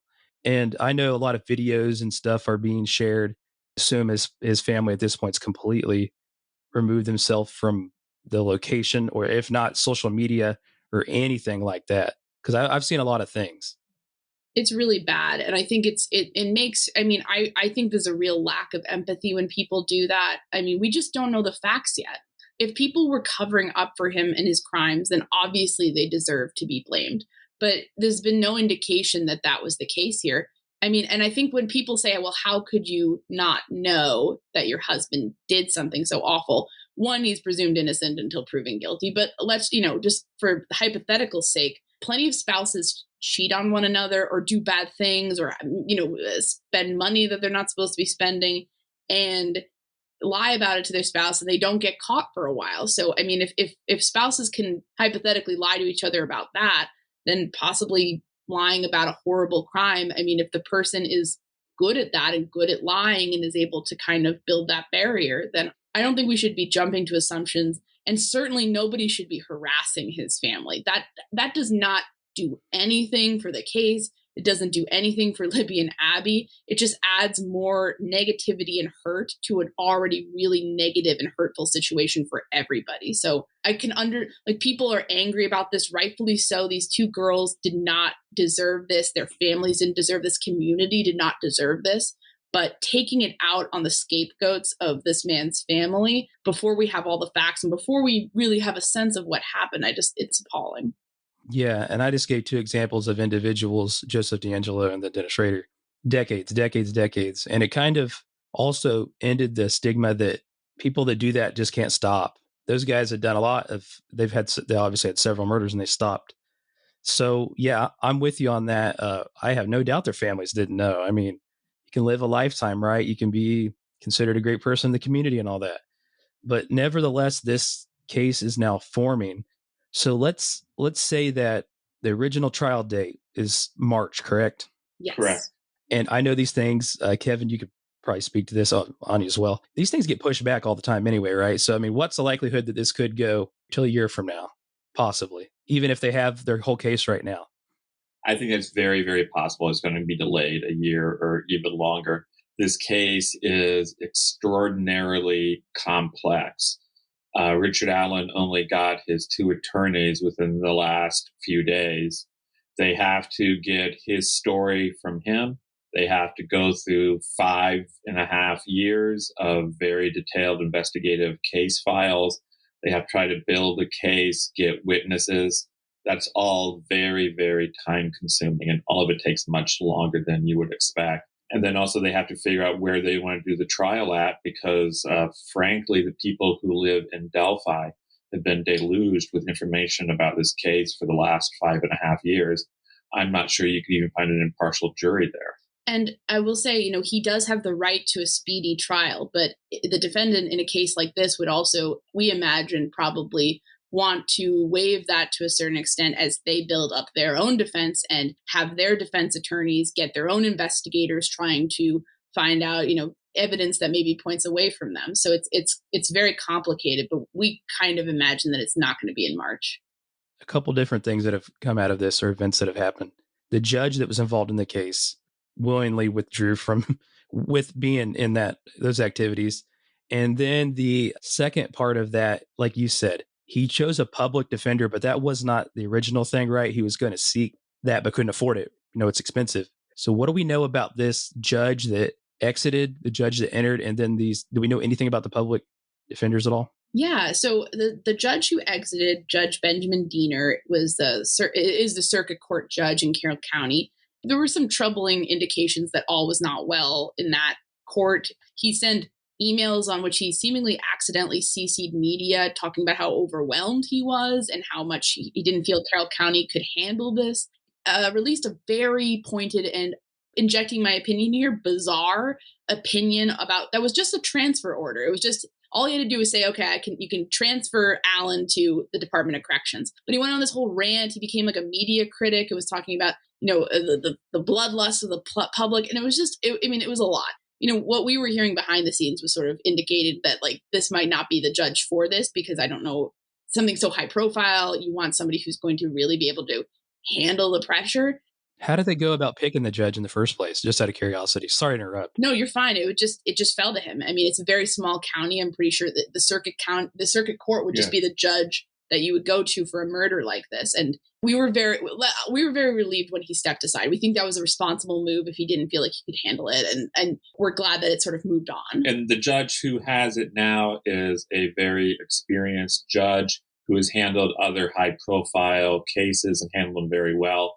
The case that comes to mind is she handled one of the cases connected to the Richmond Hill bombing case, which was the case in Indianapolis a while back, in which a person decided to commit insurance fraud by setting off an explosion in their home, and it ended up the explosion ended up taking out a big chunk of a neighborhood. Also a felony murder case, which is also the case here. So interesting that she has experience with that and the media. Yeah, she's a very experienced person. So the defense attorneys, there are two. These men were appointed by the court. As Mr. Allen indicated in his letter from jail, he and his family cannot afford private counsel. So this is somebody who the judge is basically going to and saying, I want you to take this on. Now, there's a Mr. Baldwin who's actually from out of town. He's from, south of Indianapolis, actually. Franklin. And so it's interesting that he's kind of coming in. We looked at his kind of my case profile, like some of the cases he's done, a lot of criminal work. I didn't see any murders, but I didn't really go back that far. But a lot of serious crimes. So somebody who's definitely comfortable in a trial setting, someone who's definitely comfortable with criminal law and very much, seemingly has an expertise in that. So he's going to be coming in from out of town, which seems sort of significant because there's such a, focus on this case up in that neck of the woods of Indiana. So this is somebody who's maybe not having some of those local pressures. And then there's a Mr. Rossi of Logansport, who's kind of more in the area, as a public defender up there. It seems significant and, reasonable that in such a high profile case, there's kind of two people who are coming together as public defenders who are going to be able to give him the best defense possible, because we've been disheartened to see some people kind of like criticizing the defense attorneys, and our system requires defense attorneys. You can't just throw somebody to the wolves after you can't try them in the public sentiment. You can't just say, oh, he looks guilty, so let's throw him away. He needs the best defense. Otherwise, on appeal, he could say that he had incompetent defense lawyers, and the process becomes even more of an ordeal for the families and the community. So people should not be harassing the defense attorneys either on this. These are public defenders. It is important to note that not too many people would be able to afford to pay private attorneys in a case like this. Behind the scenes, we were hearing numbers that some attorneys were asking for retainers in the multiple hundreds of thousands of dollars. Yeah. And that's just to start with. A middle-class family would be bankrupted by this. Almost not too many people could afford something like that. And as Alan wrote in his letter to the court, he obviously is not working since he's incarcerated. And his wife has been the target of so much harassment that she doesn't feel safe to work. So this is a family with no money coming in. And obviously not too many families would have that kind of savings in order to pay for a private attorney. Yeah. Yeah. And I think last time we spoke, we talked about the Stephen Avery case in Wisconsin. He had a big settlement that came to him. That's why he was able to afford a couple pretty good defense lawyers. But in this case, the common person definitely wouldn't be able to afford that. That's a lot of money. But you're right. Everybody has the right to a fair trial. So is there anything else in this case that's worth noting at this point? Any information really additionally from the things that we've talked about that are a point of interest, I guess you could say? I would say that, this case has always been plagued by, in some cases, helped by speculation. It's gone on for years. People take the blurry photograph and they say, well, it looks like this guy or that guy. And sometimes they have a decent case for it. Sometimes it just seems like rank speculation. And at this point, there is a name now. There is a person. So, I think it's important to focus tips on who is this person? What can we know about him? Who is he hanging out with? What was he doing? Did he ever do anything bad in the past that maybe didn't get adjudicated? Like what? And so I think people should focus on what we have now. And I think it's kind of like the grand irony of this is that It's been 5 years. There's been so much online speculation. We've all been running around, us in the media, people in the communities, people outside the communities who care about this case. And I think it's just kind of strangely fitting that no one ever heard of Alan before. No, this man has not come. We have not talked to anybody, whether it's in the online sleuth community, the media community. Nobody had this guy in their notes even. And I think that just kind of shows you that sometimes the realities of an investigation are so different than what we can conjecture on the outside. And I think that's just an important thing to remember in any case, but especially this case going forward. And, we're going to be certainly trying to get answers, members of the media, members of, the citizen sleuths who kind of look into this. But it's just a good kind of reminder that, sometimes it's the thing you don't expect that's going to turn out to be the most important thing. Yeah, and I'll reference one of the most intriguing things that I've researched, the Golden State Killer, right? Like that was hundreds of individuals over 40 years brought forward, internet, investigative people.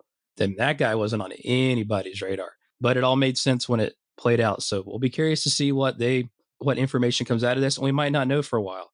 My last question for you: do you feel more understanding at this point? Not that you weren't in the first place, but do you feel more understanding, and should others that this is maybe why they held it so close to him and didn't give much information to the public? No. And I'm going to tell you why. This is speculation, but I think when people say, well, the police must just been pulling a long con and doing like a 5-year investigation on this one person, I don't think that that's what happened here. I think he came up early and he came up again recently. And so I think a lot of the secrecy still, there should be some ultimately accountability and accounting for that. Now, that being said, keeping the probable cause sealed, I guess that will just depend on what's in it. Although it sounds at this point like law enforcement's sort of backing off the claim that it's really important to keep it sealed. So we'll see what happens with that. There's always reason to keep things secret in an investigation. And I think if you have cautious investigators, it makes them want to keep things secret because you can always undo that by going public. But once you go public, you can never undo that. It's already public. So I think we can understand the level of caution that they've treated this case with. But frankly, I think at some point, it has to be acknowledged that maybe some of the secrecy did kind of spur a lot of the online obsession and online sleuthing and frankly, online harassment of people who are innocent parties, including the family members of the victims. So I think we would still kind of take some issue with the secrecy, but in certain select instances in this case, it's certainly justified. So we're not just saying, oh, shine a light on everything, because obviously that could be harmful to the case, if that makes sense. Makes perfect sense, because when this all plays out, there's more than two victims. It's a lose-lose for everybody, like you said earlier, including his family. I do want to note that regardless of the outcome or anything, I think myself and a lot of other people really appreciate the work that you've done on the Murder Sheet podcast. I recommend everybody check it out. But seriously, the things that you've uncovered are significant for us to realize as a society, for us to realize as citizens, even if it has nothing to do with anything. The work that you've done is very significant, and I just wanted to make sure I personally told you guys that and in front of everybody. Thank you very much. That's really sweet. Thank you so much. That means a lot. Yeah, it does. Absolutely. And hey, we'll catch you back up again. And as always, I appreciate talking to you. And everybody check out the Murder Sheet podcast. Thank you so much. You're listening to an episode of America Stories on True Crime by Indie Drop-In. We're going to take a quick break. Now back to this episode of America Stories. Jeff Townsend here. Welcome back to yet another episode of Indiana Stories. The listeners, you guys reached out to me and I'm responding. You wanted updates in the Delphi case whenever they became available. And of course, there's new information released with the probable cause affidavit came out. And there's more details about the arrest of Richard Allen and how they got in a position where they could arrest him. In this conversation I'm going to share with you today, I link back up with the Murder Sheet podcast, and we talk about the latest information that's been released. If you want to hear any more great Indiana stories, you can go to indianastories.com. Please give it a follow on your favorite podcast listening platform. If you want to rate it 5 stars while you're there, that'd be cool. I'm not going to waste any more of your time. We're going to jump in and get an update on the Delphi case here. My good friends, Anya Kane, investigative journalist, and Kevin Greenlee. He's a lawyer. He's an attorney. They're the Murder Sheet podcast. They are joining me again, and I appreciate you both being willing to form a relationship with me. And when I ask, you are always willing to come on here. I know you have a lot of national requests and stuff like that, but the fact that you take the time to do this for a local guy is pretty cool. Well, we always really appreciate talking to you, Jeff. You ask great questions, so I feel like it's always a really good conversation. And so we're local guys ourselves. Yeah, we're local guys ourselves. Exactly. So us local guys have to stick together. I told the listeners I'd give them an update whenever something significant came up, and that's what we've come across. So a lot has happened in the Delphi case here, and I'll just go ahead and reference your guys' latest episode as a great thing to listen to, because in my opinion, when I'm listening to a lot of news channels the last couple days, they are giving just little bits and pieces that, or they're just other individuals giving opinions, which I'm okay with opinions, but I want to know the actual information, the exact information before somebody's forming an opinion and sharing it with me. You guys actually read it. You do a great job with that. So if somebody wants an actual exact breakdown of what we're going to be talking about, I would encourage them to listen to your latest episode. We really appreciate that. Yeah, we just tried to kind of read it out loud and kind of give our thoughts and also make it clear where we really don't have more information to judge things based on, hoping to get more expert opinions as we go forward. And when we were reading it, we were actually reading it for the first time ourselves. I could tell. Because it was unsealed while we were actually recording another episode. I like how it ended. You're like, well, okay then, thanks for listening. You got the episode out though, and it was good. It was good. No, but okay, before we get into that, the day actually started off with something different. There was an announcement that the defense had filed to try to get the case moved. Was it within a 150-mile radius of Delphi? Yeah, outside of the 150-mile radius, basically 150 miles away. We were in the middle of recording an episode on that when we got the news that the PC dropped. I mean, it's possible the judge can say, hey, that's not necessary. It only needs to be 100 miles. It could be determined to be whatever, but if it's truly 150 miles, that rules out all of northern Indiana, I believe, and it would just really put Evansville, the third biggest city in Indiana, would be an option, and there's Jeffersonville, I think, that would probably fall in that area. As far as Indiana goes, if they got what they wanted, that would be it, correct? Yeah, you're absolutely right. I drew my little circle. I went on one of those map websites where you can draw a circle, and I basically get Evansville and the southernmost tip of Indiana. You can't go east, west, or north. Right. You'll just end up in another state or in Lake Michigan.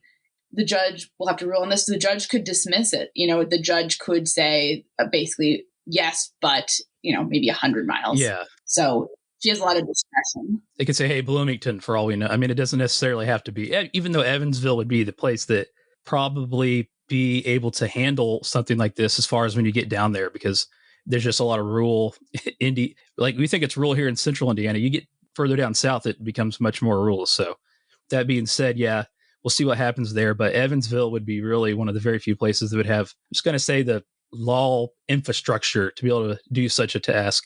We have such a trial.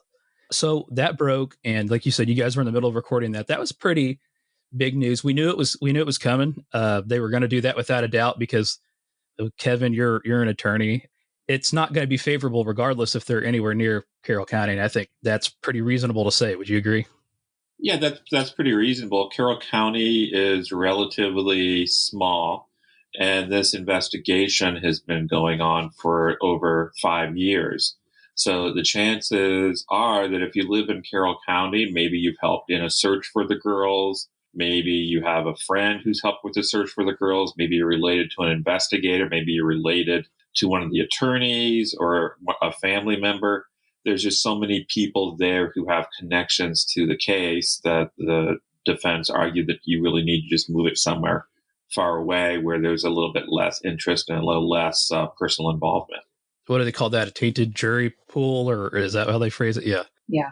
That's really all that's going to come out of that for now. And who knows when we'll hear back on that, but I wouldn't be surprised if it was moved away to some extent.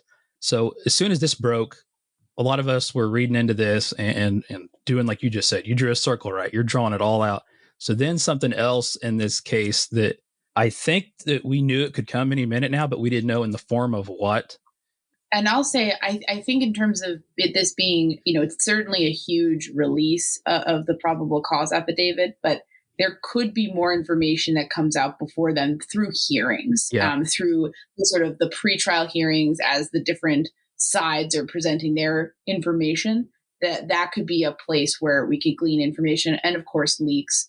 I would say so. The probable cause is huge. It kind of finally gives us a sense of why was Richard Allen arrested in 2022 after all this time.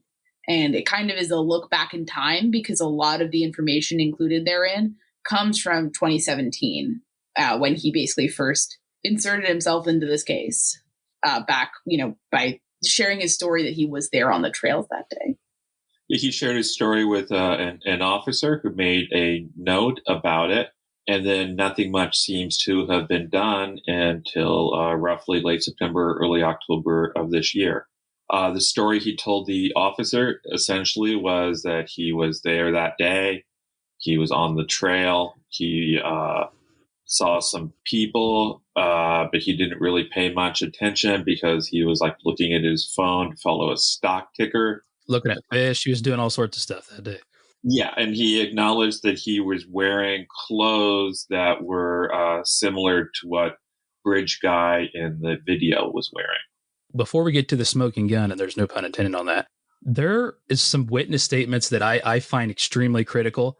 And they touched up on the witness that saw him possibly with bloody clothes and all that. But there's a lot of other witnesses that come into that. So my question before we kind of walk through that, because I think that's really important because it further shows that, or for a case for the prosecuting office, that he was located there. The more witnesses you have. Were all these statements made before they released all the footage and all that, the photos of the individual we know as Bridge Guy? It's really not clear. It's really not clear from the affidavit itself. So I don't know if we can. That's huge, though. Yeah. Because if they hadn't seen that photo, if they hadn't seen, which that photo rolled out pretty quick, but if the day of the finding they did all this and they were able to determine that in that time period, I think that would be a lot more substantial, of course, than, hey, because you're asking somebody what they saw after they've already had a vision of what's played out, obviously going to change. So I'm curious. My big thing was, when were these statements given? You guys are much more, you've read this much more than I have. I know it kind of goes into specifics. One thing is all the witness names are redacted, which we feel is proper, but that makes it a little bit harder to follow because you're like, okay, yeah. Is this the same person as this person? But basically, he's putting himself there essentially. Don't quote me on this. Like 1:30 or something. Yeah. Yeah, 1:30 onwards. And that's highly significant because the girls disappear off the bridge at like a little bit after 2:10, I believe. He's putting himself getting there at the right time. We find the witness statements very interesting.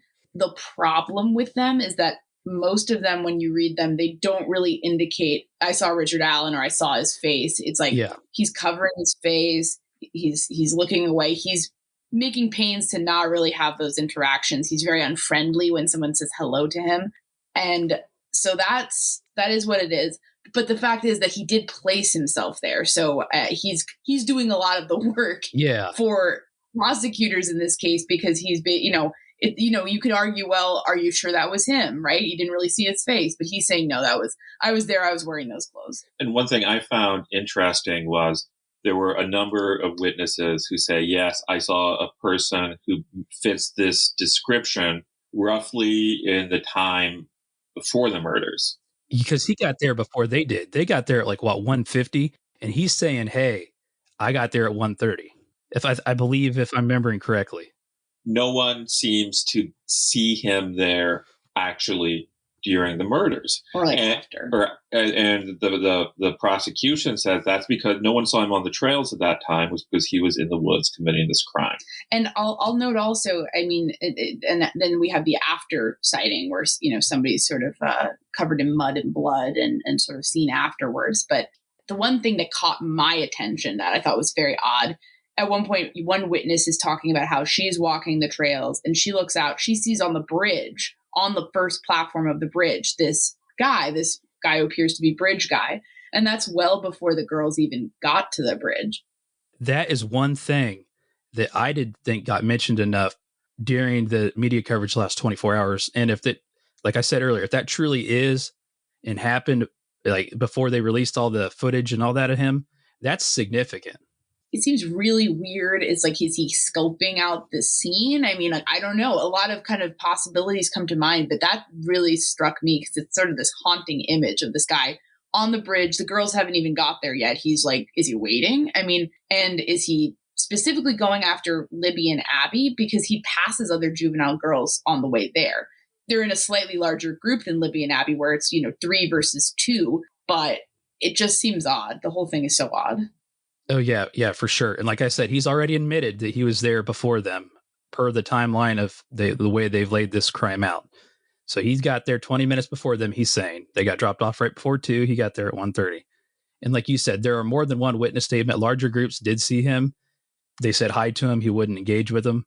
There's a lot of different witness statements that are, like you said, a little bit confusing, to be honest with you.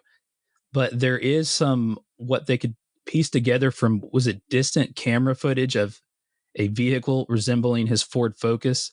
And I know that we heard a lot of different things from the witnesses as far as vehicles on that. But did they have camera footage of what appeared to be his vehicle? That's what it sounded like to us, some form of camera footage. I don't know if we can determine whether that's a video or certain like still shots that are taken over time. They mention a lot of footage captured at the Hoosier Harvest store, which I guess was across from the Child Protective Services building. So they're seeing vehicles, and they're also using that to confirm, yes, these witnesses who said they were there, we see their cars going in and out too. So they're confirming a lot with that. Matching up the timelines of what the people are saying, and it sounds like they were close. They talked about a weird a vehicle being parked strange. It's not uncommon for vehicles to park where we're talking about, but this particular vehicle they even indicated was parked strange. So then there's that part of it. There was actually additional information about the moments and the interaction itself when the suspect encountered Libby and Abby. We now know, which I think we knew, and you guys obviously knew more than I did or anybody else, there was additional sound and footage on the phone that we were not aware of. So on an approach, he's walking up and there was some interaction made and a comment was made. That's correct. One of the 2 girls mentioned something about a gun, which indicates that Bridge Guy had a weapon at the time. The question was asked, how can he control 2 people? Well, that's one way.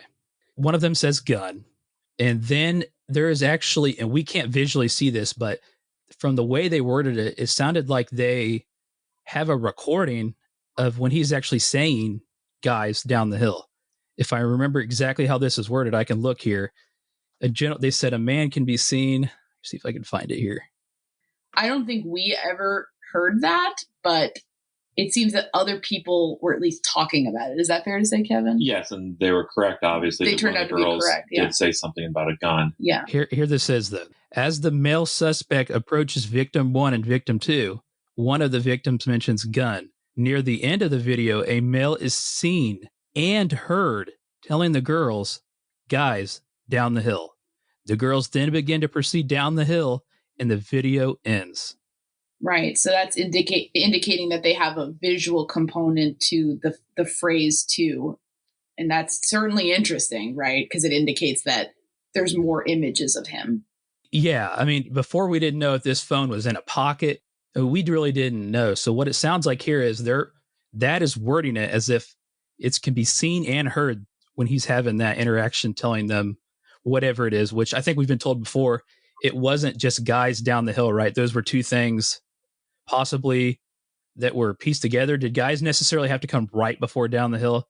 That I don't remember. No, it didn't. Yeah, yeah. I'd heard that speculation too. Yeah, and honestly, we don't really know much more about what would be in the video, but it's I didn't even catch that they were talking about, visual and audio for that. So yeah, it's a great catch. It's a really good catch. Yeah, and that was a big thing for me. And I also didn't really see people talking about when I watched a lot of stuff. We all did. And I didn't see that.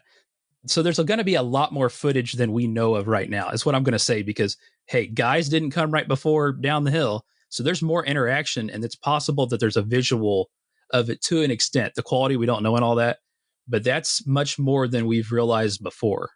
Yeah, and I think it's a really important point too that, a probable cause affidavit isn't the end all be all of a case. Typically, it's just the beginning. So I doubt that they've put all of their evidence on this. I think that's been some speculation. Oh, is this it? And I think probably not. There's probably more, but we're definitely curious to see, what else there is too. We'll segue to the big thing that's being talked about the most. That is the bullet found between the victims. I don't remember which victim it was closer to. I apologize. But it was only a few feet away from her. And it was an unsent shell casing. So what that means is the shot was not fired. The bullet did not go fired through the gun, but it was in the gun. So I do know something about guns. I'm not going to lie. So an example of that would be if I had a gun and I cocked it back and the bullet came out. Why would somebody do that? I don't want to speculate, but there's a lot of reasons why. You'd make sure that it was ready to be shot. The gun could be shot, or you would be indicating to somebody that the gun is capable of shooting. There are a couple different ways that in my mind, I could see that. So knowing a little bit about it, I can see where that would happen because a lot of people are just kind of like, I don't even know how that would get there. Like, well, if you're tinkering around with the gun there, it would do that. If you were trying to make sure the gun is capable of shooting, and we don't know anything beyond that if it did or not. But that's a couple explanations from my experience that I know how the bullet could be there, how they could know it came out of that gun. It's because a maneuver was something like that involving he was manipulating the weapon. I wanted to explain that because I hadn't heard that explained and very well either. And there's always going to be an argument with the bullets, right? I mean, that's been a big thing in cases where they argue how valid that is as far as the markings and the matchings of that. Yeah, especially in a case like this where the bullet wasn't even fired. Mm-hmm. And even in the affidavit itself, the person who made the identification concedes that that identification is subjective. And subjective is a pretty elastic word that I think the defense attorneys are going to try very hard to work around that and suggest that maybe this wasn't his gun.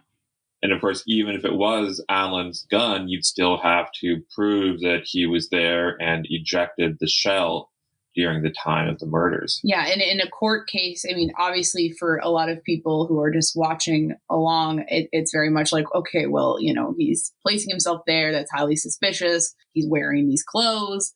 And I think all of that's very valid and certainly. And he has the kind of gun that was at the crime scene, regardless of if it's his gun or not. A lot of people own guns, yeah, but this is what are the odds of somebody being there?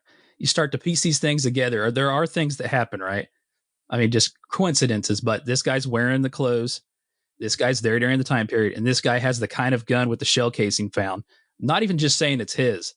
There is a lot, like you are saying, that build up to this would indicate that which was probably made the valid in the judge's opinion that they could execute this arrest.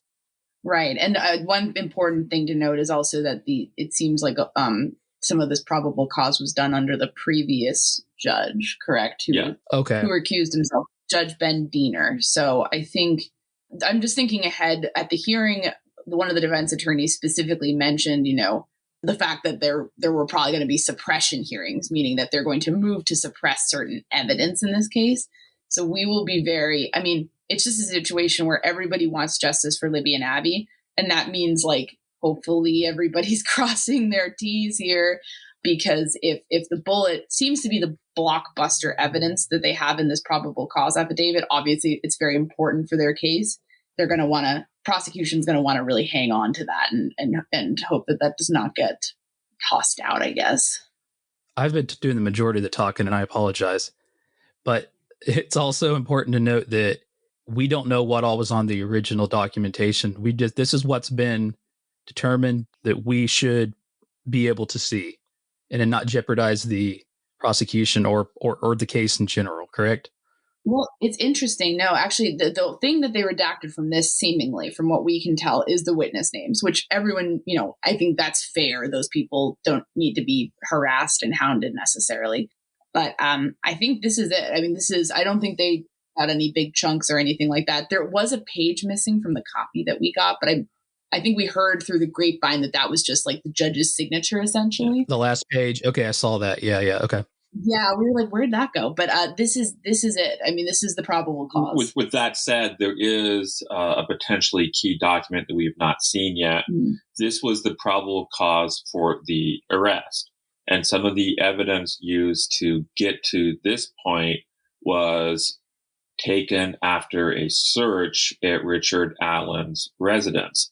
And so that means there had to be a search warrant for his residence. And we've not seen what the probable cause was for them to do the search, which ultimately led to them getting the gun. And it's unfortunately, it's possible that at some point a judge might look at that and say, well, maybe this probable cause affidavit for the search wasn't strong enough. And if that's the case, then the bullet evidence could potentially be thrown out. Yeah, we have some concerns, but we hope that they have a lot more than that. I think, that's one thing that it is important to remember. Probable cause is not the end all be all of any case. It's just kind of like, here's how we got here. And if you get other information, and I'm sure they're working very hard on that. Of course, at the press conference, when they announced the arrest, they made it very clear the investigation is ongoing.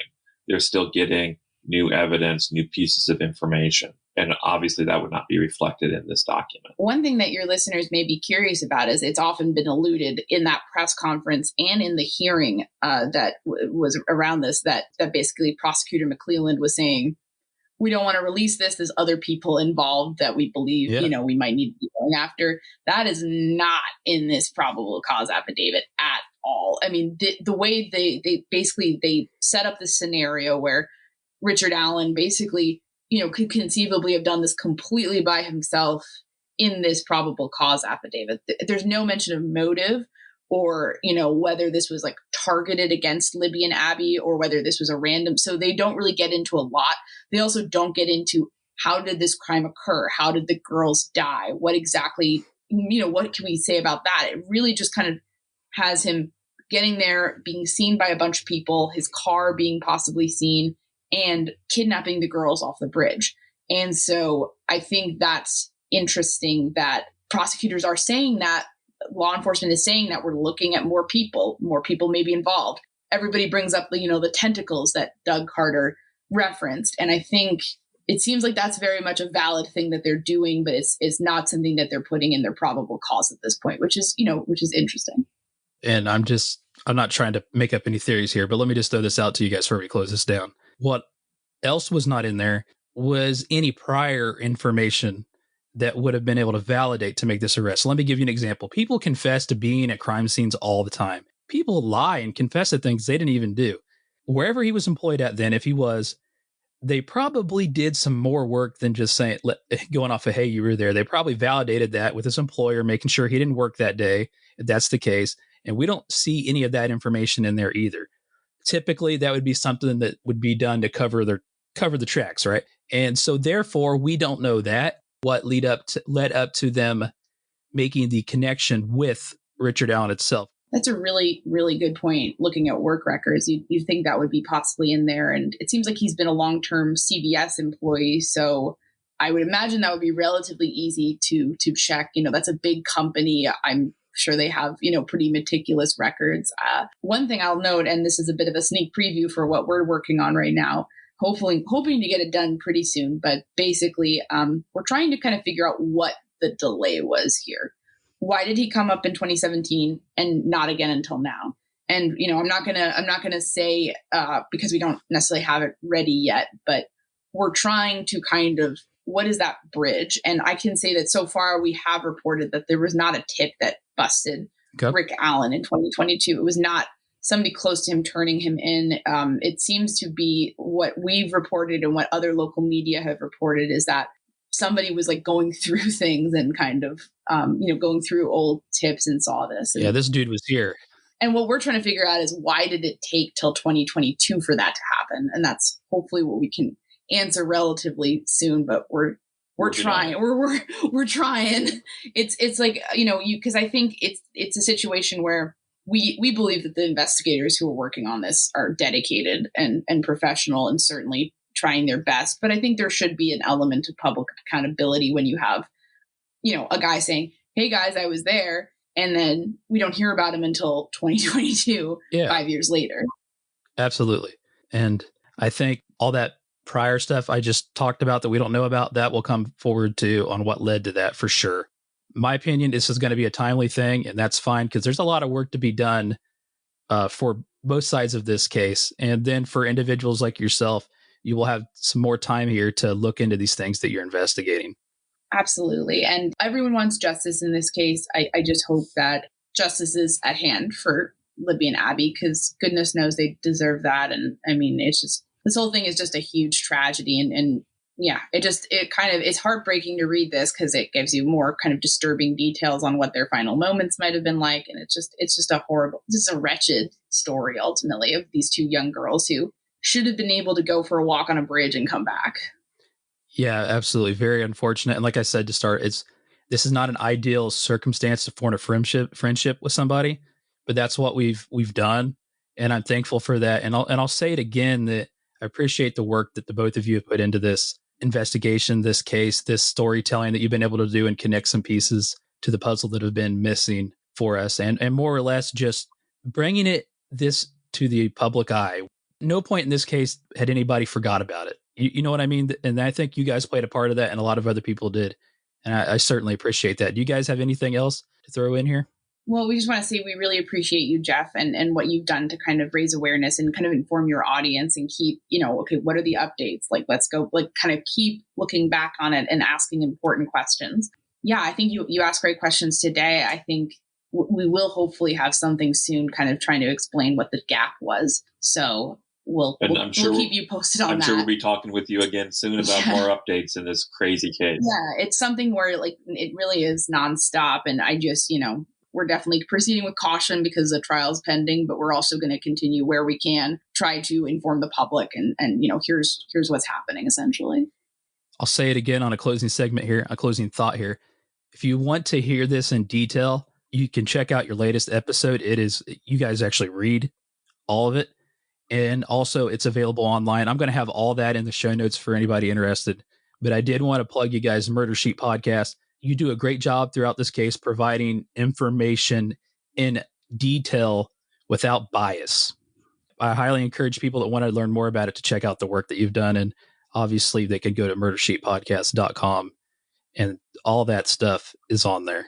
Thanks again. And I'm sure we'll be talking soon. Yeah. We definitely will. Thank you so much, Jeff. You're listening to an episode of America Stories on True Crime by Indie Drop-In. We're going to take a quick break. Now back to this episode of America Stories. I'm super excited to chat with my good friends today. Man, it's been a while, and we got to stop coming together on something such a tragic thing, but I am really happy to see you guys. I'm talking about the amazing Anya Kane and the manly Kevin Rinley. He's got a full beard now. You guys, this is an audio only podcast at this point in time, but still though, last time I talked to Kevin, he was a clean shaved fella. I've been seeing him all over the place with his beard now, and I must say I'm impressed. Thank you. Thank you guys both for taking the time to do this. You have a busy schedule. You've got, I don't know what you've done so far today. You've got a court TV appearance later, which you frequently do, which I said I'm a big fan of. Google that, by the way, YouTube it, whatever you want to say. Court TV has a really good presence on YouTube, so you can catch up on some of the stuff you guys talk about there with them. And to follow it up tonight, you're going to hang out with our good friends at the Prosecutors Podcast on YouTube later. So I appreciate you taking the time out of your busy, hectic schedule to do this. Well, we so appreciate you having us, Jeff. We always love talking to you about this case and really anything. We really enjoy your interviews, and so we're super happy to be here. Thank you. Like I said, it's unfortunate we had to come together on something like this, but you guys are always very supportive of, if I always say an affiliate of Jeff Townsend Media. I've got you on my website. I host one of your websites. So, I mean, I consider you guys good friends at this point. So thank you. No, anytime. We consider you a good friend too. This podcast has actually kind of gone through a little bit of a rebrand to more of America Stories, but I have a couple friends that are helping me out with it. But the core audience is Indiana. And when we spoke with you guys last year, it was kind of surprising to hear about how many people didn't really know about this case. You have this national case, but to me, that was proof that there's still people out there that hadn't heard about it. So it was great. They absolutely loved you, and they support your podcast now, a lot of them. So, but more importantly, they're following the case. So yeah, again, if you haven't checked out, you checked out the work of Kevin and Anya, it's the Murder Sheet. and they cover all sorts of different things, but really have become I don't want to stereotype it, but you're affiliated with this Delphi case quite a bit now. So, and you guys do a lot of other, with the Burger Chef Murders, you have so much other experience, but the Delphi case is definitely something you guys have covered a lot. So we're going to catch up today. Last time we talked, we really just left off on the probable cause affidavit. That was, I don't know, was that more than 6 months ago now? 8 months ago, 9 months ago. A lot's happened since then, but today news broke, and we'll get to that in a minute, just playing catch up. What's really happened in the last several months that's caught your guys' attention? I know that the recent thing has been Richard Allen in his defense kind of throwing it out there that the unfair conditions at the facility he's being kept at until the trial. What else would you think would be important to mention before we go into these details? Like, what else have you thought of it would be significant if somebody hadn't maybe heard any updates? I think the biggest thing for me, at least, is at the June 15th, 2023 hearing for due process, the defense sort of revealed a bombshell, which was that there are incriminating statements that were made by Richard Allen. They were trying to get ahead of it, basically saying, listen, this isn't as bad as it sounds. Prosecution was then hammering on it and revealing more details that there were 5 to 6 incriminating statements. Nick McClellan, the prosecutor, referred to them as confessions. So I think that's the biggest thing to come out, because that's essentially like new possible evidence in the case, whether or not, it could turn out to be incoherent and not super compelling, or it could turn out to be quite compelling. We don't know but something that both sides are going to have to contend with. Yeah, up until today, as of today, what's the date today? The 28th of June. We really had until that, we had just been hearing basically the court date's going to be this day. The defense wants to talk. It was minimal stuff, right? So this is starting to make sense. A couple weeks ago, we heard about the defense saying this incriminating evidence. So this is kind of making sense now. Like you said, they were getting ahead of what was announced today. Plenty of court documents unsealed, I guess you could say, bring some things to light. And one of those and we can get into details here, but one of the things this highlighted was the fact that Richard Allen has made 5 to 6 confessions on, some of them were via phone to his family and other things. But then again, and I'll let you guys take over after this, several months we this sounds like the seed was planted that Richard Allen, right or wrong, I'm not saying it, that may be having some mental issues, may be deteriorating mentally. That has been planted since several months, early part of the year. And now it's starting to kind of make everything diluted in this gray area with these confessions that came out today. But I'll let both of you take over now and kind of explain what came out today. You want to explain the general stuff? I'll explain the general stuff. Since the last several months, most of the filings in this case have been kept confidential. And it hasn't been clear why they've been kept confidential, because generally speaking, neither the defense nor the prosecutor has asked for that level of secrecy for every single filing. And so we decided that wasn't appropriate, and we felt that the level of secrecy was harming the case and inspiring a lot of conspiracy theories and the like. So we actually filed into the case and asked Judge Gull to release all of the documents that could be released. And basically that's what happened today. And early this afternoon, over 100 documents that were previously sealed were open. Yeah, and we assumed that there would be only a handful, and we didn't think there would be that many. But it sounds like she did a very intensive review based on our filing.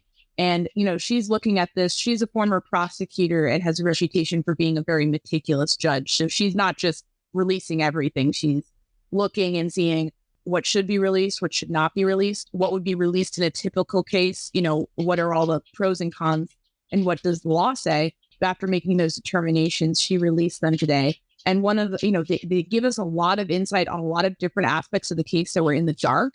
But one thing, we got more information on the actual confessions and also the timeline between, the confessions and the sort of mental deterioration, because those seem to be intricately connected on, and that's something that actually both sides of the aisle sort of acknowledge here.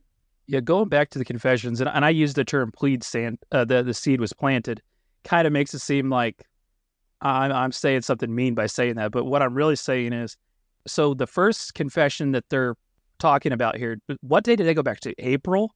Yeah, they said that the first confession actually happened on April the 3rd. And they said this was in a phone call between Allen and his wife. And that during the course of this conversation, Richard Allen confessed to the crime several times. And eventually, Kathy Allen got so upset, she ended the call abruptly. And then what's interesting is that it was a couple of days after that the defense filed their motion saying, well, guess what? We think something's going on with him. The last couple of days, he's been acting as if his mental condition has deteriorated. And oddly enough, they also singled out April 3rd is a day when he started acting irrationally. And I'll say this, like, I think I could see two sides to it. I think if you're maybe more favorable towards the prosecution, you're like, okay, that's awfully convenient. He's fine. Then he, confesses and then he loses his mind. Like that's a bit convenient.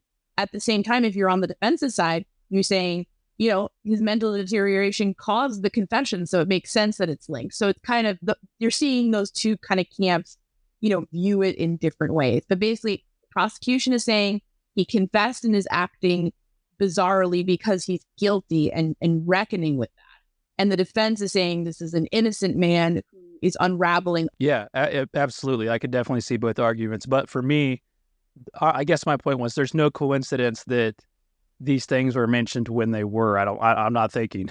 I mean, it seems like everything's matching up here, right or wrong, to where it is. And we'll talk about some of the other confessions. I'll let you guys mention if we have any other information on that. But how does this hold up, do you think, when we're presenting this as a case, presenting this in court? That's a really good question. I don't know if I have a strong opinion either way about it being strong or a weak case. There seems to be a lot to unpack here. And I would say that there's going to be a lot that gets determined in the pretrial hearings and the pretrial motions, because that's going to determine the rules, the boundaries, what evidence can be admitted, what evidence will get tossed out. And that could really shape how strong of a case or how weak of a case it ultimately is. But if you are McClelland at this point and you're saying we have some confessions, he places himself at the scene, and we feel that ballistics evidence strongly links him to the scene, then, you're probably feeling pretty good about that. At the same time, the defense has a lot of avenues to chip away at that. They can contest ballistics evidence, say that's not reliable. They can try to get the gun thrown out with, if they have issues with the search warrant.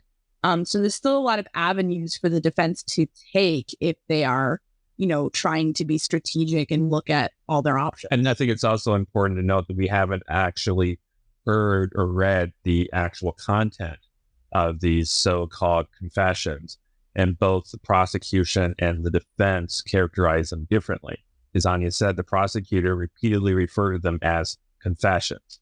On the other hand, defense attorney Brad Rosie said, well, that makes it sound like he was being interrogated or something and then broke down and suddenly started telling everyone the same story. And Rosie said, that's not what it is. He's just saying things that are basically incoherent and they're not consistent. And if that's the case, people might find that less convincing. And it also goes back to his mental state at the time he made these statements. Another one of the documents that was released today, for instance, was a letter from another inmate at Westville who resides near where Richard Allen is. And according to this inmate, people are yelling at Richard Allen a lot, calling him a kid killer, saying he should kill himself. I'm sure the defense would say treatment like that would really affect the person. I'll just jump in with one more thing, though, from the prosecution's perspective. A lot of people have assumed the confessions happened in a jailhouse snitch scenario, or to a guard or to a law enforcement officer. And those would all raise some concerns around, coercion, manipulation, outright lies on the part of a snitch that might be trying to cut a deal. Get benefit from get their sentence reduced, something. Yeah, I see. Yeah, absolutely. That's a thing that happens, and it's very dubious and unfortunate. But in this case, I think being recorded and being unprompted, I don't believe his wife is interrogating him on the phone, doing gotcha questions. I don't think that's the context here. So that seems problematic for the defense, because it's like, that's maybe the one safe place for Richard Allen, a nice conversation with his wife, Kathy, who stood by him and has gone to all these hearings for him. So I think that is a bit of a problem that they need to explain by saying, here is the mental deterioration that we're seeing. It's part of that. Maybe he's trying to put distance between them. I don't know. But if not that he actually killed anyone, it's just this mental issue. The defense has no choice but to react, right? I mean, this is another hurdle for them. It seemed like before, and we don't know everything yet, but it seemed like before, hey, well, this bullet is questionable. Now this kind of throws something else at them. They had to react one way or another. And it seemed like that's exactly what they're doing their job, I guess you could say. Yeah. Do we know anything else about, well, then we'll move on, but do we know anything else about any of the other confessions? We have the inmate, we have the recorded phone calls.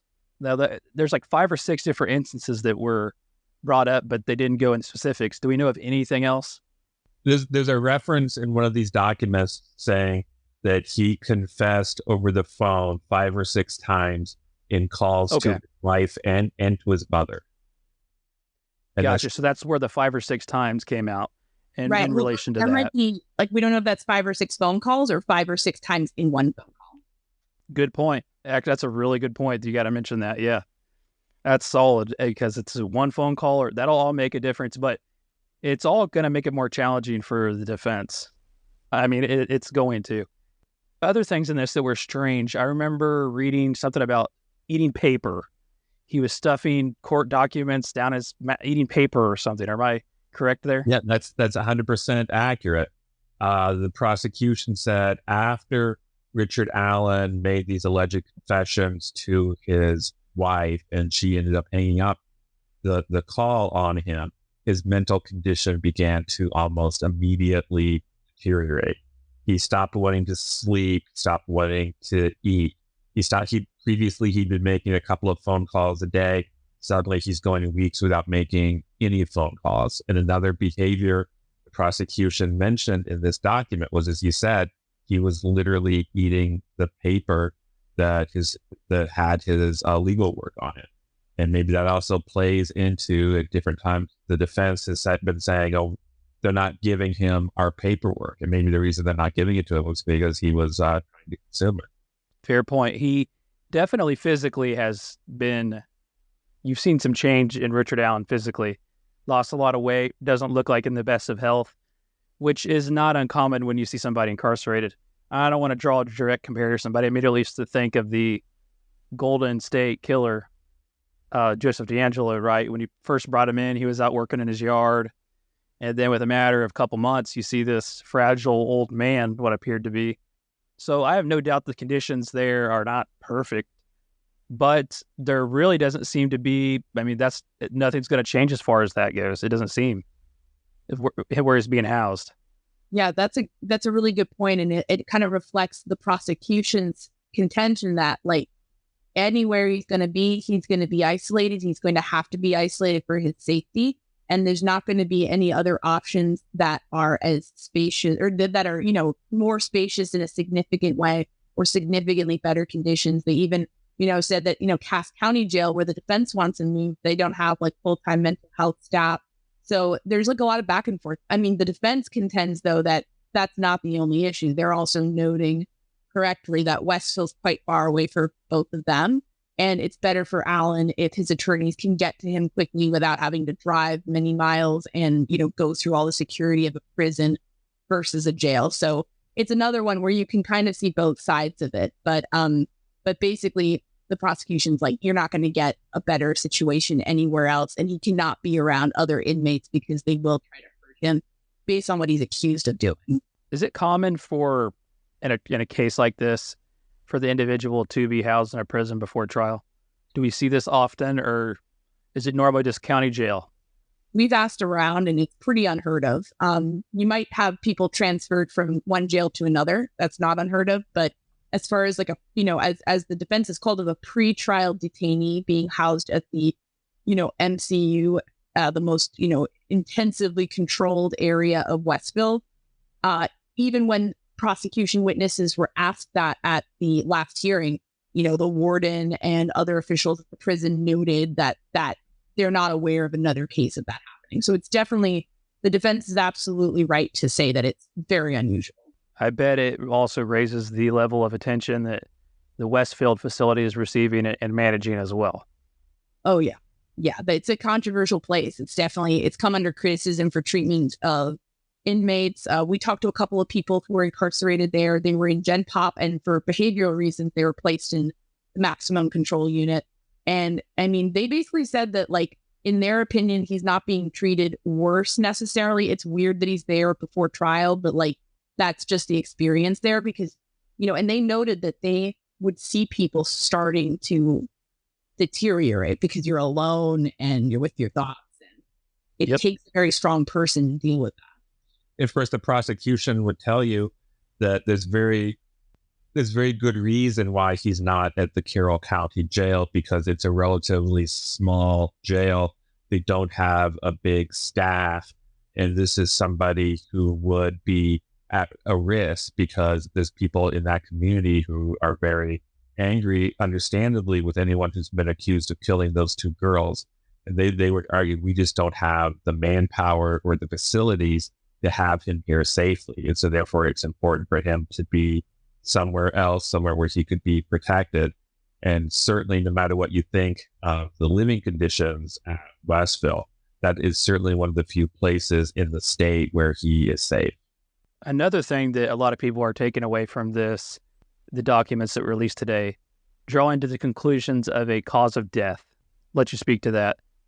I don't remember what exactly in the filings got into that, but I saw there was a lot of news coverage around cause of death, and it's just so disturbing. And my heart goes out right now to the families, because obviously I think it's a good thing when more information comes out about the case, especially now that there's a trial going forward. Yeah. And the information is going to have to come out in court no matter what. So having it come out, establishing a situation where it can come out just as it comes out instead of, all during a trial, I think is a better situation. But, right now they're having, they're seeing all these headlines, and it's just talking about knives and stuff being used. It's awful to think about. Yeah, it really is. It's horrifying, and it brings you back to like what those girls went through. Right.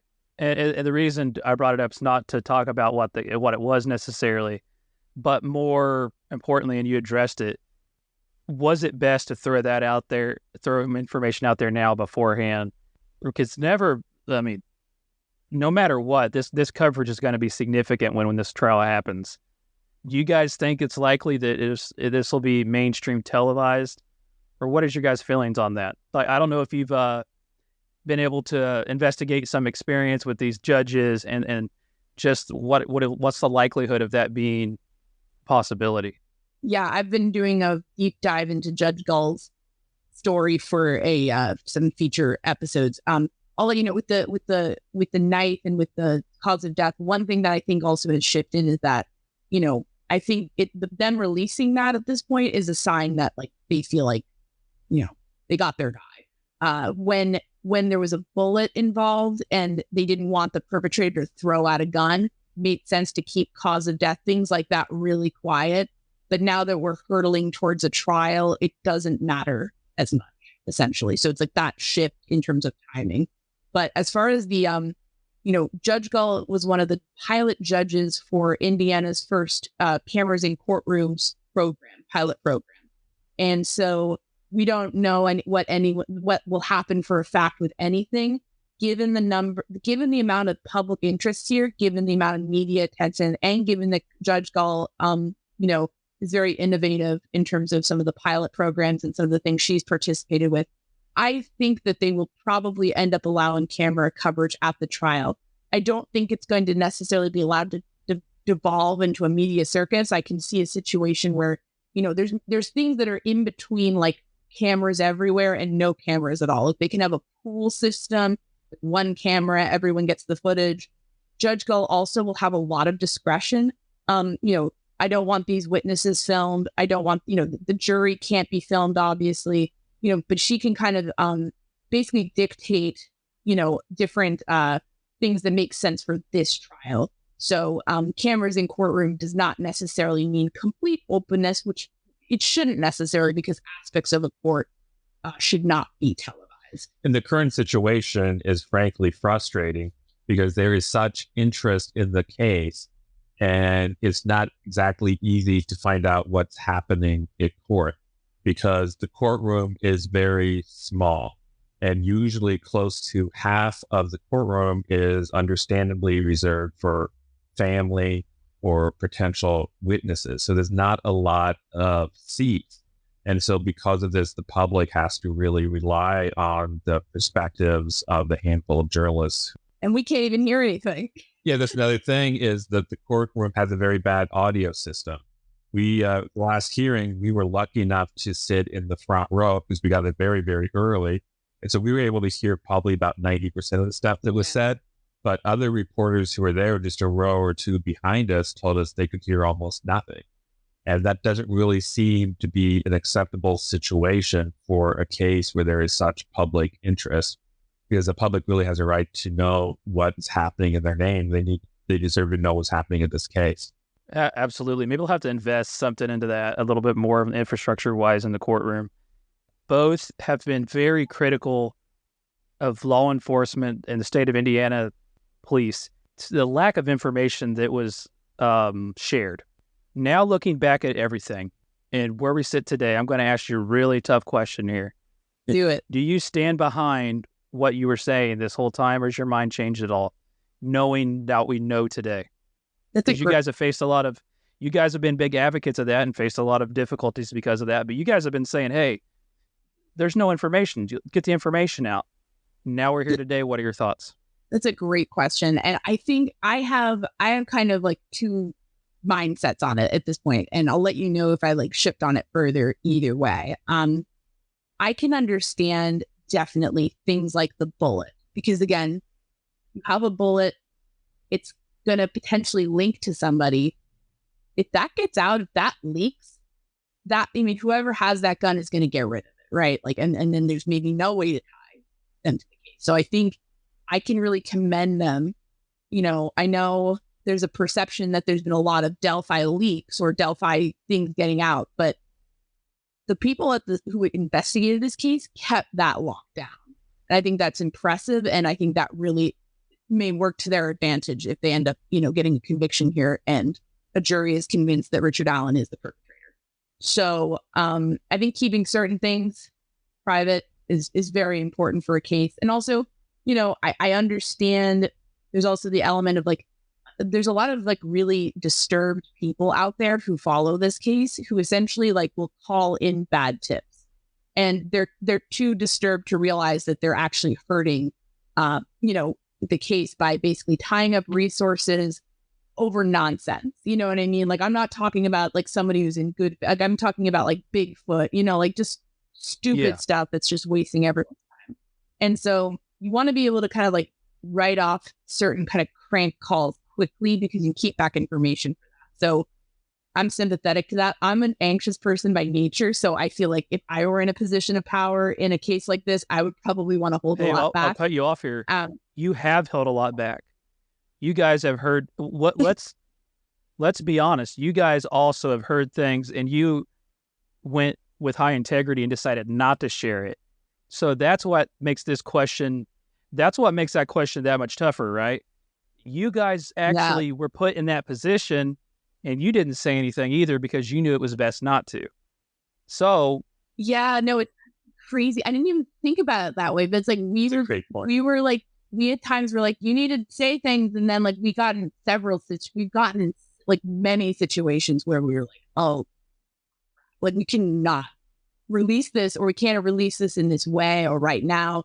And like, yeah, I guess it forced us to be more empathetic with the police in a way. I'll say one thing. I think some of the media strategy on what was released or how it was released, I think it did fuel confusion. I think, you've had a situation where people were, understandably hanging on every word released because there was so little information that was good. And so people would almost like use their imaginations to fill in the gaps. And I think that's right. And that's understandable human impulse. Those people were trying their best. But I think that's a bad situation to put the public in. and to put the media in, frankly, I think there probably would have been a healthier balance here to release some things, or I don't know. I mean, not necessarily specific pieces of evidence, but just seemed like a lot of confusion was fueled by the informational vacuum. But I think we can empathize, and I think we can say that we feel that the people working on this investigation care deeply about getting justice for Abby and Libby, and that doesn't mean everything they do is perfect or, you know, anything. It just, I think the motivations weren't like conspiracy cover up, you know, like. Yeah, I disagree with the level of secrecy. I understand why there needs to be some secrecy. And as you accurately pointed out, there's a lot we've held back in the past. There's a lot we continue to hold back because we don't want to harm the case.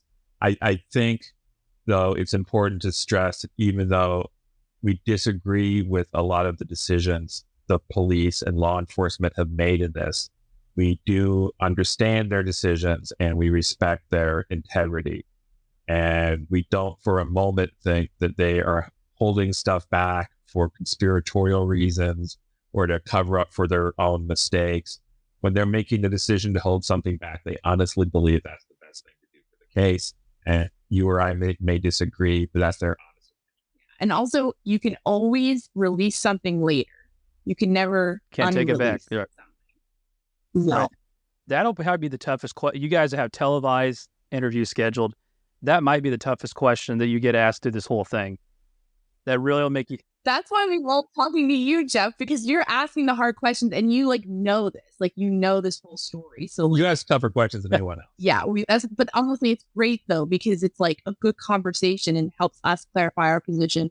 And like, you know, I think it kind of helps people understand everything better because it's like this slow rolling thing for a lot of people, and they're maybe not picking up every thread along the way. But I feel like you're good at kind of knitting that all together. Thank you.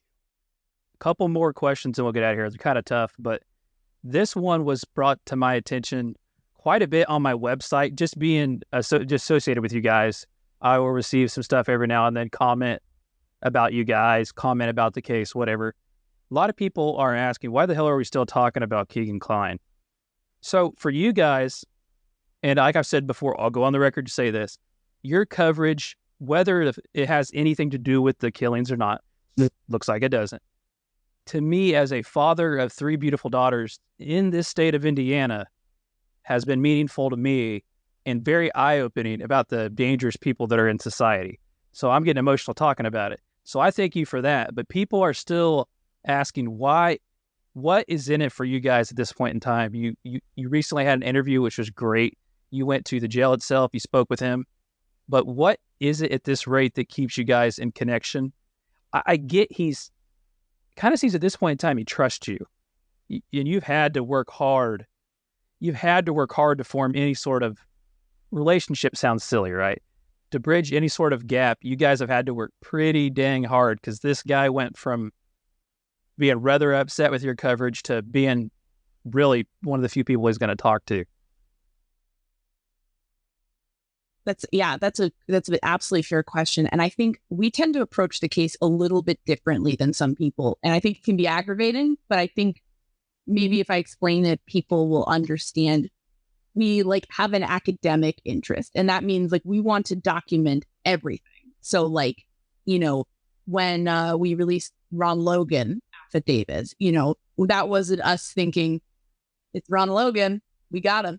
It was us saying, okay, what were the police and the FBI doing in March of 2017? Like, what were they focused on? Ron Logan. Let's discuss. Was that, you know, like what was against him? What maybe was for him? How did this all happen? Like the story then is filled out by all those blocks. For me, Keegan is part of the story. He was on the radar very quickly in February 2017. And then he sort of loops back around where he's being kind of looked at again in 2020. And whether or not he ends up being in any way related, I think it's fair to say that, unfortunately, like Abby and Libby's deaths led to the uncovering of what he was doing. And, you know, how it all fits together, not clear yet. But to me, it's interesting what basically these deaths did, the ripple effects that they had. in terms of the wider investigation and what turns it went down before coming to rest on Alan. So to me, he's still part of the story. A lot of people go into it more as like, who can we blame for this, or like, who's the killer? And like, I get that, because I mean, that's kind of what you expect in true crime. It's like, let's figure this out. And we just have a different idea about what figuring it out means. To us, it also means those kind of loose ends that maybe are a little bit messier. And also what you said about, I mean, I didn't realize like the level of CSAM that like happens everywhere and what a nightmare this is. So we also just kind of got really into like talking to experts about that topic, because we just want to like do some public service journalism and like let people know about like, this is a thing, you got to protect your kids, like we got to talk about this. So that's like, we talked to a lot of people who also like were, you know, knew or were in relationships with child predators who like had their lives destroyed by that, and like the guilt they feel and like how they overcome that. So just kind of became an interesting avenue to explore. That's a great answer. And it also has to go back to, for me, the interest and the passion of this instance is it's local to us. How much do you think that plays into you guys? Yeah, that's huge. It's just kind of like, you know, I mean, I'm from New York, so I kind of like, I think coming into Indiana is, you know, like, oh, it's like so nice and kind of like, you know, chill. And, you know, we all know this, but like, it's worth stating, bad things happen everywhere. And like, sometimes even if it's like a really nice, cute town with wonderful people in it, there can be someone doing something really bad, and it's worth talking about. And at the same time, you know, I think we reported on Kagan's story. We reported on like the, you know, the fact that the Delphi investigation was very interested in him at one time. And I felt like we also need to, you know, he needs to have one thing we've been asking for him for a while is like, hey, talk to us, like tell your side of it. Like, you know, we're not going to accuse you of being involved. You know, we want you to be able to speak your piece. And so having an interview with him hopefully was an opportunity for him to have his say, or at least say, here's my side of the story. I think one thing about doing something that's more or less local is it basically gives us the opportunity to go to the community Boots on the ground, and really get people will see us there, and they realize, oh, they don't just come here for court. They're interested in knowing what it's like here, and they'll see us and they'll gradually learn to trust us and give us a chance. And I'll tell you, I love Carroll County, I love Delphi, and I love Peru in Miami County, which is, of course, where Kagan's from. I feel like we've gotten to know both communities. We've gotten to know wonderful people in both, and we've gotten to know both as more than just where like a bad thing happened. They're like fully formed communities, and we don't want to be like just parachuting in and being like, this is where something terrible happened, bye. And then like, you know, we want to be seeing them for what they really are, because everyone hates that, right? Like when you like if a true crime podcast does like something on your hometown and they just kind of magnify one awful thing, but then don't have any nuance, that's just annoying. Like that's just kind of like, you feel like people are not really engaging with the subject. You've done a great job of connecting and introducing us to other individuals locally and at a national level as well that we probably would never heard of or get to hear their side of the story or point of view, etc. So great job on that. I'm going to finish up with a question you get asked every time you're on something. It's something that you're always going to be asked. Why did it take so long? What do you think happened? It's incredibly, like, almost 6 years, right? 5 years. I mean, I feel like we could be surprised. We could learn more. I mean, I have to imagine we'll learn more information about that, because it could be questioned at trial, or hopefully post-trial, some interview will explain it. But I think it could be just the boring answer of this tip got lost and nobody did anything on it. And then they just kind of spun their wheels on other suspects over time and came back to it. I think if that's the case, then that's so tragic, because I think the people who did this investigation care about the case. And I think it's not about like people being bad or corrupt or dumb. It's just human error. And there were thousands upon thousands of tips. It sounds like this was a manual tip too, right? It's not like, hey, I called in and left a voicemail. It sounds like Richard Allen walked up to an individual and he wrote some stuff down. Yeah. And I don't think we should be looking for a scapegoat or somebody to blame for it happening. I just think it's tragic. It's just a tragedy. And that may have been compounded by some human error. And perhaps there's a lesson in there somewhere about case management. But I don't think it's like anybody did anything Right. horrible or egregious. It's just, I mean, we talk to cops all the time in different cases. And, if you're getting one of them and you're really, talking about stuff, like people will, like mistakes do happen. No one wants to think that it's going to be a mistake that has that level of impact. Like I said, the way you handle something that's physically wrote down is probably much more difficult than there. I guess there's more room for human error, like you said. That kind of stuff has a lot of room for human error, and maybe there are lessons to be learned from it. And I will close it off by saying this. What your guys' coverage in this and the amount of work you put in has made a difference. And I hope you guys truly can realize that one day when you look back at it. Right now, you're too busy, caught up in it. I want to mention that. And I also want to mention my thoughts and prayers, condolences, everything to all victims in this. We talk about Abby and Libby. We talk about Richard Allen. But this far stretches the community, all the people that are associated with them, and all the people it impacts that are listening and involved in the case. So I wanted to take a second to do that. It's very well said. I feel like this case has left behind so many like families, their friends, people who didn't get to see them grow up. It's just, I mean, it's the enormity of the tragedy can't be overstated. Yep. And thank you both for all the work you do. I guess I got to practice my pronouns here. I won't say you both. I will say Anya and Kevin, the lovely Anya and the manly Kevin Greenlee. As Mr. Beardman. Did you have anything to do with getting him to grow that out finally? Yeah, actually, it was funny. We went on a live with Rick Snay, yeah, and somebody commented. This is what he thinks. Someone complimented. I hadn't had a chance to shake. He had like rough, and so then I said, like, someone complimented me on it. Yeah, and then I later said, maybe you should grow out, a beard. And then he was like, "You're only seeing that because Rick Snay's audience wants that." I'm like, I don't know, like. Oh well. So I just. One lighthearted thing in my day. I've been waiting to say that face to face to you for a while now, Kevin. So, well done, man. You get major points for me. Thanks. Now we need to get some more gray going in that thing, and then I'll be able to crack some more jokes at you. But in the meantime, I'll cut you a break. I appreciate thank you both. Make sure you check out the Murder Sheet podcast. It's wherever you listen to podcasts. MurderSheetPodcast.com. I think they can even email you off there. I think that might be set up if I remember correctly. So yeah, I want to contact them, listen to the podcast, and of course they'll be on Court TV, various other news outlets. So, again, thank you for your time. Thanks so much, Jeff. You're listening to an episode of America Stories on True Crime by Indie Drop-In. We're going to take a quick break. Now back to this episode of America Stories. All right. You're listening in to another episode of America Stories, but we're pivoting to our Indiana stories that we do from time to time, that we used to do all the time. And the reason we're doing that is because about a year ago, actually, interesting backstory of how this happened. I had the Murder Sheet podcast on as they joined me today, Anya Kane and Kevin Greenlee, the lovely Anya Kane and the stoic Kevin Greenlee, we'll say that.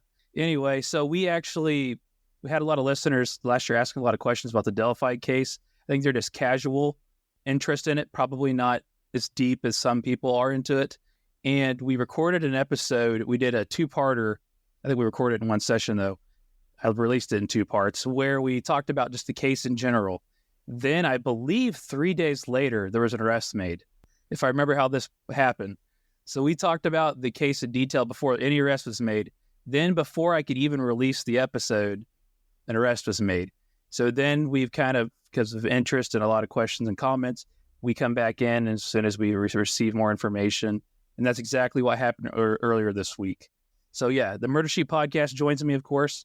You guys, I'm excited to talk to you again. I wish it was ever better circumstances, but it's always nice when you take the time to catch up with me. You're all over TV. You're everywhere, and you take the time to talk to this guy. So that means a lot. We love talking with you, Jeff. You always ask such great questions, and you have a real grasp of the case. So it's always delightful for us, too. Speaking of grasp of the case, you guys definitely have by far more than that than me. Whenever I hear anything, I think it's Anya I speak with. I always say, "Hey, how significant is this?" You're like, "Big, huge, whatever." You'll tell me. And this week was definitely significant, and we'll get into some of the details of that, the people listening. To start off, though, the defense. So walk me through what happened here, because this information was available for just a short amount of time originally. I'm not an expert by any means, but how does something like this go about, where this information comes out, then it's sealed, or what happened? Well, the defense on Monday filed this document, and they did not request that it be made confidential. They did not request that it be sealed. And so it was open for anybody who wanted to access it. We actually received a copy of it from the clerk of the court. She emailed it to us. Yeah, and some people are wondering if it should have been sealed, given that a lot of details, a lot of names. It's since been seemingly, we've heard that it's been sealed, possibly by the judge, although not to be flippant, but the horse is out of the barn, like that's shutting the barn door at this point, because the media has been all over it. It's been extensively reported on. So the information is definitely out there.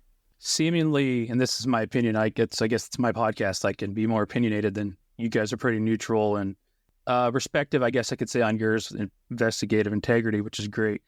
But seemingly to me, purposely, possibly, I guess, done strategically, in my opinion, it could be a strategic move like that.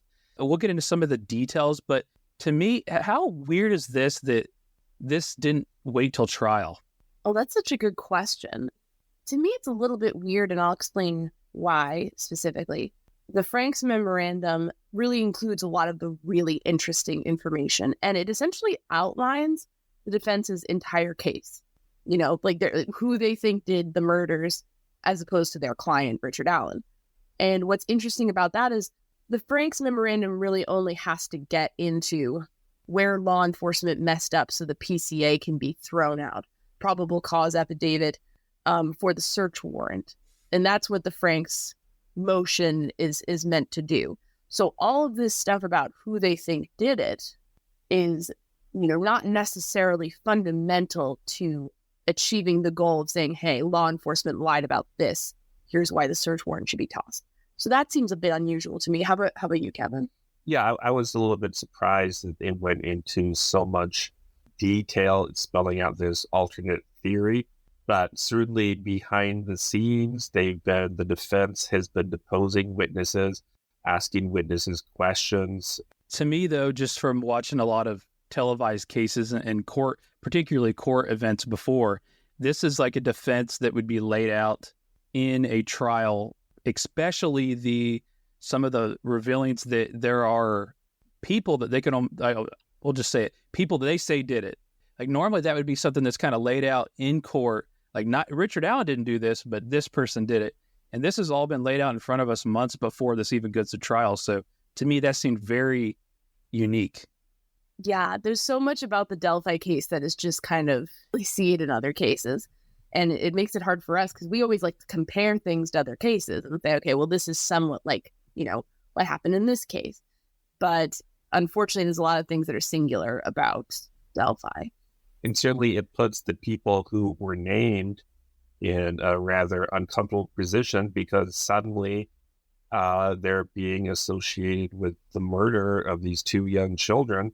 That's certainly, it must have been a shocking thing for them to wake up to Monday morning. Just going into it a little bit here. So some of the things that we had not, I'm more than certain that you guys had heard a lot of these things that were released today beforehand, but did not share. And a lot of other individuals as well that have been investigating the case. But one of the things that was made a little bit more clear is the murder scene itself had been a pretty closed lip, like what the environment was like there, what it happened, what the bodies were like and all that.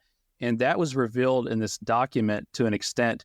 As far as the positioning, there was actually, it was on court TV. It wasn't an episode that you guys were on, but they actually had a presentation of a layout of how the bodies were staged. And a lot of this information was new. And along with that, it was they went into greater detail about it, but just to start off, how the bodies were positioned. And then they actually clarified something that we had all been discussing, where the location of the phone was. So this is something that I think was always wondered, where was this phone at? Was it recorded, tossed off to the side? It certainly didn't seem like whoever's being accused of committing the murder knew about it. And I think this kind of solidifies that because the phone was stuck up underneath one of the victim's bodies, correct? Yeah. Or hidden underneath or laid on. I mean, I don't know how to describe it exactly, but my understanding, it was under one of the bodies. Yeah. And we hadn't known that really before. And I think that was something that was new from this today. I mean, earlier this week, excuse me. Yeah, there was a number of details about the crime scene that had not been publicly confirmed. Also, it was mentioned that one of the victims had been dressed in the clothes that the other victim had been wearing. That's certainly an odd detail that certainly must have taken the killer or killers a fair amount of time and effort to do. And you can't help but wonder why they did that. I don't want to go into I'll just give the basic details real quickly and get it out of the way because they're kind of gruesome and to be quite frank, make me uncomfortable having a father of 3 daughters. So one of the victims, Libby, was found nude, blood spots and blood dripping seen all over Libby's body. No blood sprayed or dripped onto the leaves or tree near Libby's head, which basically made it look like staged right off the side of directly in line with the tree, I guess I'm going to say. They also determined the wound to the neck. Abby was found fully clothed, dressed in Libby's sweatshirt and jeans, like you just brought that up. Abby was found wearing 2 bras. Strange, no blood on Abby's clothes, very little blood on the body. And Libby's phone was found, phone and shoe found under Abby's lower back. So we just talked about that and knocked that out of the way. Uncomfortable, but it's important to piece this together. So yeah, the phone was revealed underneath one of the body's victims, but like you said, 2 different both of them handled completely different. And then some of the things that were used were tree limbs, correct, to cover up the bodies. Yes, that's correct. That's one of the strange signatures that seem to be at the scene. Yeah, and it's one of those things where we can look at it like signature. We could kind of go down a rabbit hole as much as we want onto how significant it is. We obviously don't. We weren't there. We didn't see it. But some people are saying, hey, they just used the limbs to cover them up. Some people are saying they're strategically placed, symbolically, I guess you could say. And we'll go into that a little bit here. So with that being said, there's been some things that have been brought out in that document based on just the crime scene itself. Yes. Yeah, sorry. I guess it wasn't really a good question. It was a statement with a question, like statement, question mark. I am Ron Burgundy, question mark sort of thing. But yeah, so this document reveals, and I hadn't heard of this group, and maybe you guys had or hadn't, that there could have been a cult-like setting that took, or event that took place, motivationally charged this murder. It's a doozy. So what the defense's theory of the case essentially is that a group of Odinists following an old Norse religion, sort of neo-paganism that the defense has associated with white supremacy and certainly has been associated with white supremacy publicly, like, in by the Southern Poverty Law Center, that a group of them sacrificed the girls in some sort of religious, and obviously that's generating quite a lot of headlines. It's a very unusual type of killing from what we can tell. It's not common that you have cults running around sacrificing children. It's just, I think that's fair to say. And this group is actually identified by name in the document. And it's basically what the defense is saying is that there are runic symbols in the crime scene that speak to the Odinists, essentially.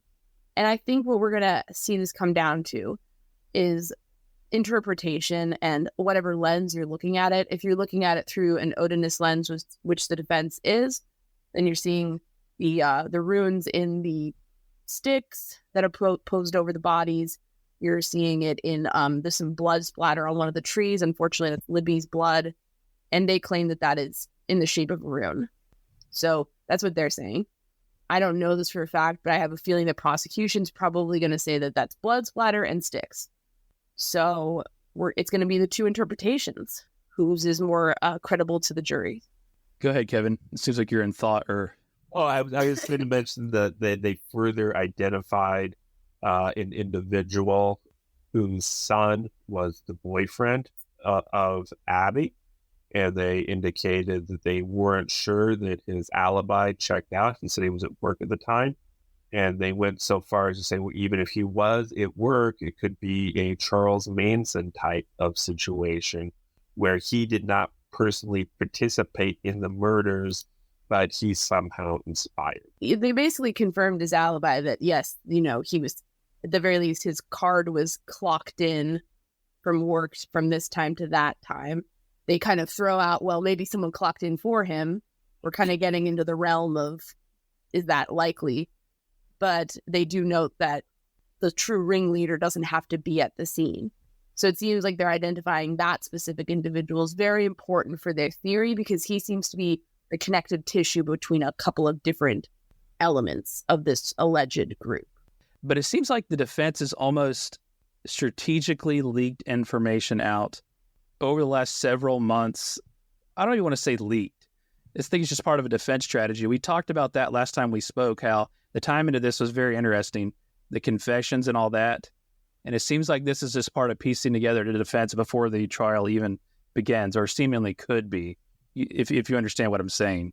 Right. Yeah, it's definitely very aggressive messaging, because as we said, there's no reason for this to really be in a Frank's memorandum. So the fact they're putting it out there means, they want the public to have it. They want the media to engage with it and get it out there. Basically that narrative, which is that it's a cult of Odinists. And what they're actually arguing is even a bit more far-flung than that, because they're saying that there are Odinists in the prison where Richard Allen is being kept who are not you go where I'm going to go on you every time. I don't even have to segue either one of you to where I'm going. It's just some connection that we have. So I wanted to say that. Absolutely. You're going right into what I had thinking about next. Yeah, this is, because I'm sure you picked up on this. This is where it gets really, because the other stuff is wild. I think that's fair to say. I'm not being flippant. It's just, wow, a cult of pagans did it. Now we're getting into actually the cult of pagans is also aligned with prison guards who are actively torturing Richard Allen and maybe forcing him to confess to the crimes or they will hurt his wife. So a lot to unpack there, but one thing I do want to say is that if anyone is associated with a white supremacist group who's working in a prison, that's obviously an unacceptable situation. We have been hearing from some people that there are people who are pagans and believe in Odin who are not white supremacists and just want to practice their religion. So we get into kind of a complicated area here, because I think everyone can kind of condemn white supremacy, but also want people to be able to worship their own religion. So I don't know where any of this falls on the spectrum here, but that's just something that I'm thinking about. But yeah, the prison guard stuff is where you get in an interesting footnote. The attorneys did say that they had never heard from Richard Allen that he was being forced to confess. They did clarify that in a footnote. But they did indicate it was possible that that's why he confessed, because obviously that's something they have to explain. The fact that Richard Allen, we are told in court filings, he actually repeatedly confessed to this crime in a phone call with his wife. And the defense has to try to explain that. And this seems to be their explanation, that he may have been forced to do so by prison guards. The last time we spoke, we actually discussed that in detail. And going back to what I just said, it seems awfully strategic, the release of information here. So we have the confession, and now we're lining it up with some of the whys of why there may have been a confession. This is certainly one of them. They've even gone to detail to say that they've been filming some of the sessions between the attorneys and Richard Allen and other different things that could be impactful on the court. This is a huge allegation for sure, and they're going to have to investigate further, and hopefully this is something that could be proven to be true or false, whichever direction they go. It seems definitely something that could be investigated, though. Yeah, I think, certainly, as we said, a prison is an environment where, there's a lot of people of color who are incarcerated. And if you have people associated with any sort of white supremacist group who are in a position of power there, that's not okay. And so that, I think, should be taken seriously and investigated on its own, where you have a possible link between people interested in Odinism who may have committed the Delphi murders. And for folks who are not in Indiana, Westville is not close to Delphi. This is pretty far away. It's like the northern part of Indiana, the northmost part. So it's not like you're having people from Delphi you are just like kind of associating with. I don't know. It's definitely a lot of interesting things to unpack, but yeah, it's a lot. It's a lot. There were some other things that came out of this, though, I think that would be very impactful on this case. one of which was the way there was a complaint on the way to which the evidence and things were collected. And that would be that would probably be, what we just spoke of kind of seems like a rabbit hole to me. But in fact, if some of this evidence gets tossed out, that would be very damning for prosecution. Yeah, that's absolutely right. And I'll jump in there. I mean, the thing that really speaks to the Franks v. Delaware issues is the defense's allegations about Tony Liggett lying about witness statements. And if that's the case, and the PC and the probable cause affidavit for the search warrant was flawed, then you could have an impact. You could get the search warrant thrown out. If you lose the search warrant, you lose his gun. Therefore, you lose the bullet tying him to the scene.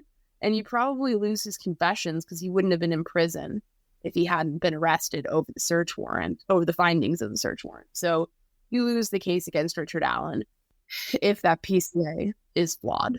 You talked about some of the witnesses and all that. What exactly was said in this that happened? I know some of it was around the sketches of the suspect. Yeah, there was a crucial witness who gave a description of the person she saw out on the trails that day. And the description she gave clearly does not fit Richard Allen. She describes him as having, I think, foofy or puffy hair. Or poofy hair. And Richard Allen clearly does not have poofy or fluffy hair. Vinnie Politan on Court TV calls him a young Justin Timberlake. The second. Yes. I saw you guys both crack a smile on that one too. Also, there was a witness who supposedly saw the car matching a description of the vehicle that Richard Allen owned in a parking lot at the time, but the description she gave does not match the description of Richard Allen's actual vehicle. So these things might suggest that the person she saw, the vehicle they saw, was not Richard Allen or Richard Allen's vehicle. So if it turns out that law enforcement massaged witness statements to get the outcome they wanted, we did notice that some of the language used by the defense to describe some of this, they were like, in 2017, this witness just said muddy, not bloody. And that kind of left the door open for us a little bit, where we're like, was there a 2018 statement where she said maybe it was blood? I don't know. I mean, that's just total speculation, but there could be some meeting in the middle where you can understand why the defense is making this argument, but you can also say that it's not necessarily fair to say that law enforcement is lying. Do you know what I'm saying? This is this feels like to me more of a normal route of what you would hear in trial compared to the theory that we started off on this discussion on. These things are critical on any defense, right? I mean, immediately you want to be able to attack the integrity of the investigation, and this is absolutely huge. So it makes sense to me what you're saying. Go ahead, Kevin. Yeah, I was going to say, I agree. The first 100-some pages were all about owedness and owedness, but then it really gets to this part about, well, maybe the witnesses didn't say what we were told. Maybe there's chain of custody issues with the evidence. And these are things more in line with what you would expect from a typical Franks motion. I would also just say that a lot of pre-trial motions in most cases, even relatively high-profile cases, don't always get a ton of attention. And the Delphi is obviously different. Delphi, the media is ready at every turn about what the latest motion is. So there's a lot that can be lost or won on pretrial motions, I think, in this case. If Judge Gull's like, yeah, they totally messed up the PCA, I think the case against Richard Allen falls apart if you lose that search warrant. But if not, and it stays in, the bullet ultimately stays in, and the confessions stay in, then obviously that's a different landscape for defense to navigate. Yeah, confession and the bullet casing placing you at the scene of the crime are definitely very powerful. A lot of things released in this. I will say that that like we just touched up on, that end part is definitely, it was interesting how it was loaded up, front loaded with a lot of this information on this cult religious organization, then kind of factually on the back, then the facts at the end to summarize these documents up. When something like this is normally released, is it normally this big? It's not typically this long, and typically they focus more They focus not on alternate theories of the case as much as picking apart what law enforcement may have done to incorrectly in order to get the warrant. So basically, in general, they'd be more like the last 30 or so pages and less like the first 100 pages. The both of you have spoke with a lot of people that probably know Richard Allen. And what's the general consensus you get from those conversations? Basically, we've talked to people who grew up with him and people who worked with him in some capacity at the CVS in Peru, Indiana. And because he worked at the Peru, Indiana CVS before he worked at the Delphi. Gotcha. Basically, what everyone has said is normal dude, just a normal, very quiet, not talking much, but had a sense of humor and, wasn't completely standoffish, but, generally not somebody who was going to get super personal with you at work, but somebody who you could count on. One person had more of a negative experience with him, but it was really in line with like typical coworker stuff. They had a bit of a conflict. She felt he was micromanaging her, and there was just kind of not a good vibe there, but not in like a murder way, just really in like right. That was really the only negative thing. Other people, who grew up with the family, grew up in Mexico, Indiana, which is right outside of Peru, Indiana. A lot of confusing names in Indiana.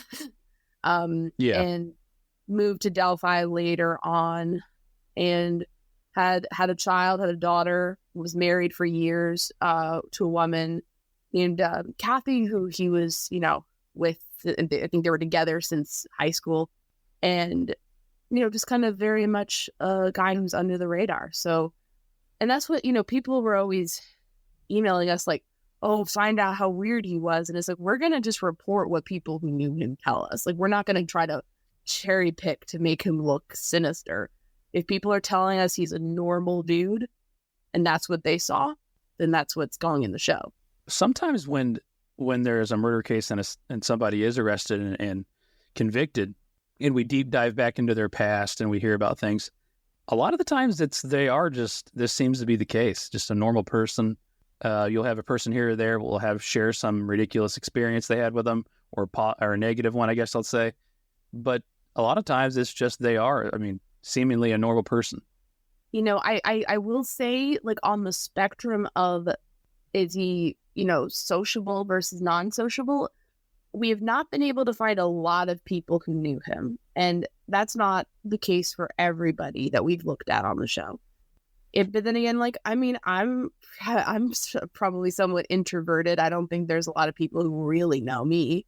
I don't think that's necessarily sinister, but it is something to be said here. I don't think he was Mr. out on the town, going around, hanging out, partying with everybody. I think he really strikes us as just more of a person who went to work, did his job, came home, was with the family. We've not talked to a lot of people who have said that they were his friend, or even people who lived in his neighborhood who knew him or the family particularly well. We have that, again, that doesn't mean anything. It's just a note. Although, frankly, sometimes when a high-profile thing like this happens, people who do know somebody, they don't really want to come forward because they don't want to be maligned. And there's such a undercurrent in this case where people try to make it into, everyone wants it to be bigger, bigger, bigger. It's not one guy, it's a sex cult. It's not one guy, it's a pedophile ring, So if you come forward and say, Richard Allen was my buddy, you're going to be grouped into that. And I can understand if some people are like, I don't want to put myself through that. Yeah, absolutely. Understandably so. I don't know if this was on the same Court TV episode that you guys were on. There was an individual on there that dropped bombshell of a statement, being that there were the recordings is famously heard around the world, guys down the hill. This individual, I don't remember the person's name, flat out said there's two different people saying that. So one person's saying guys, other person's saying down the hill. I don't know how he came to that conclusion, but to summarize this document, they kind of went off on a lengthy statement about how it would be impossible for Richard Allen to physically do this, right? And I'll give you some examples on that. They touched up on, we stated a little bit earlier, but just some of the crime scene even. Abby's hands were clean, no blood. Abby's feet were clean, no blood, other than blood found around Abby's neck area. I guess I don't want to read it all, but it goes in this huge detail about how much work for one person, particularly Richard Allen, would have gone into performing these murders. Not only that, they talk about, I believe they use the word hiking across the river, all the ground that would have to be covered, and just the amount of time and work that would go into this time span. Am I accurately describing how that summarizes all this? And they're trying to end on that note, saying a little Richard Allen wouldn't be able to do that. Yeah, he's just a little short I guy. threw that opinion in on myself because they had to make sure to mention how small in stature of his height he was. He's a very short man, and we've seen him in court, and he definitely is not a tall man. Right.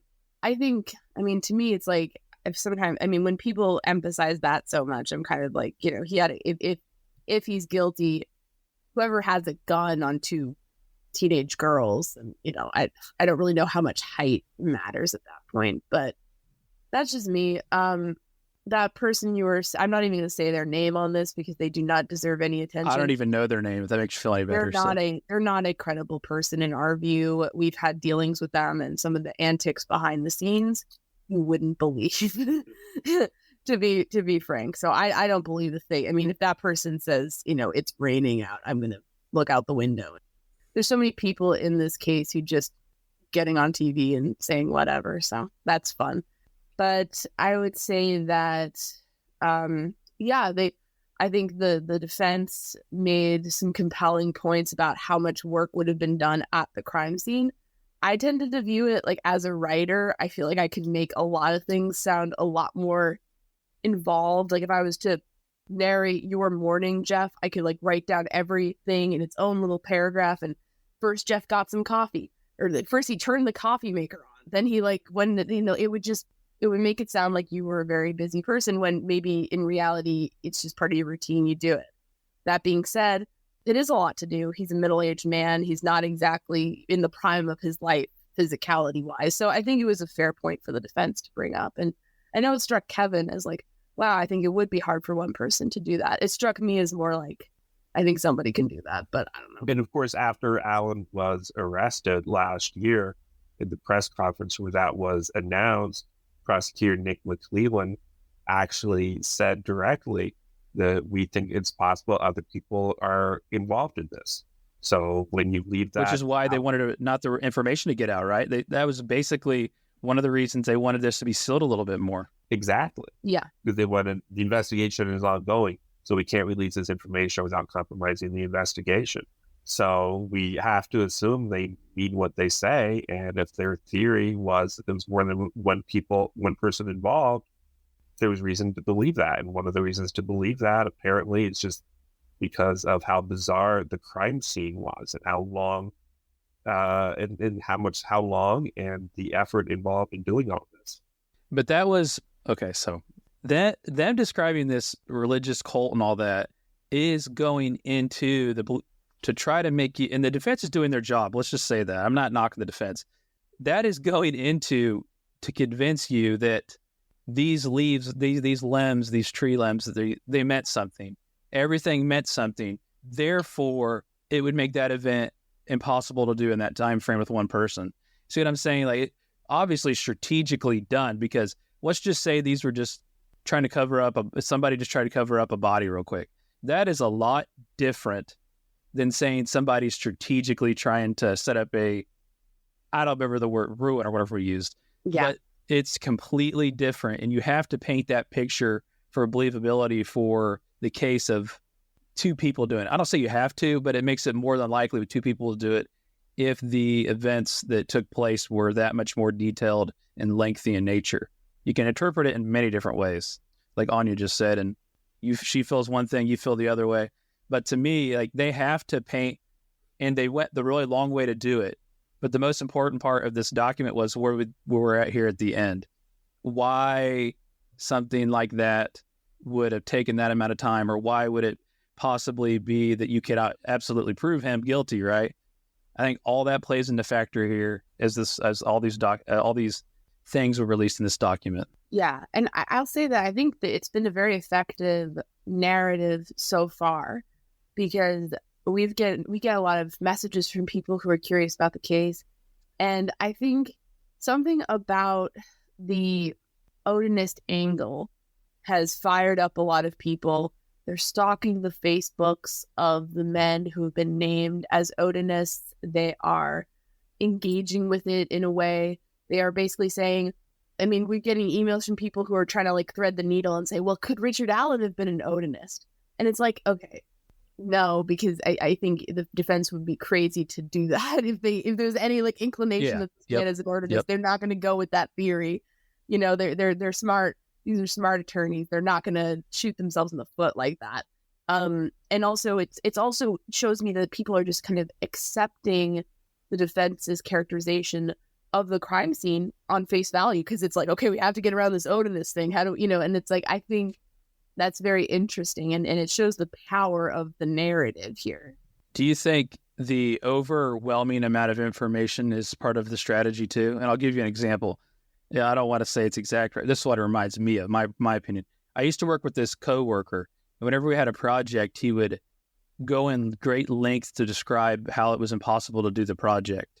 I mean, he would give out so much information on how it would be impossible to achieve a goal of a project. It'd overwhelm you with, sometimes what felt like irrelevant information in an attempt to derail the project. Does that make sense what I'm saying to you? Again, I'm not saying this is your guys' opinion. It's mine. So in a court case, Kevin, you're a lawyer. I know you do investigative journalism for these types of things, and you have been.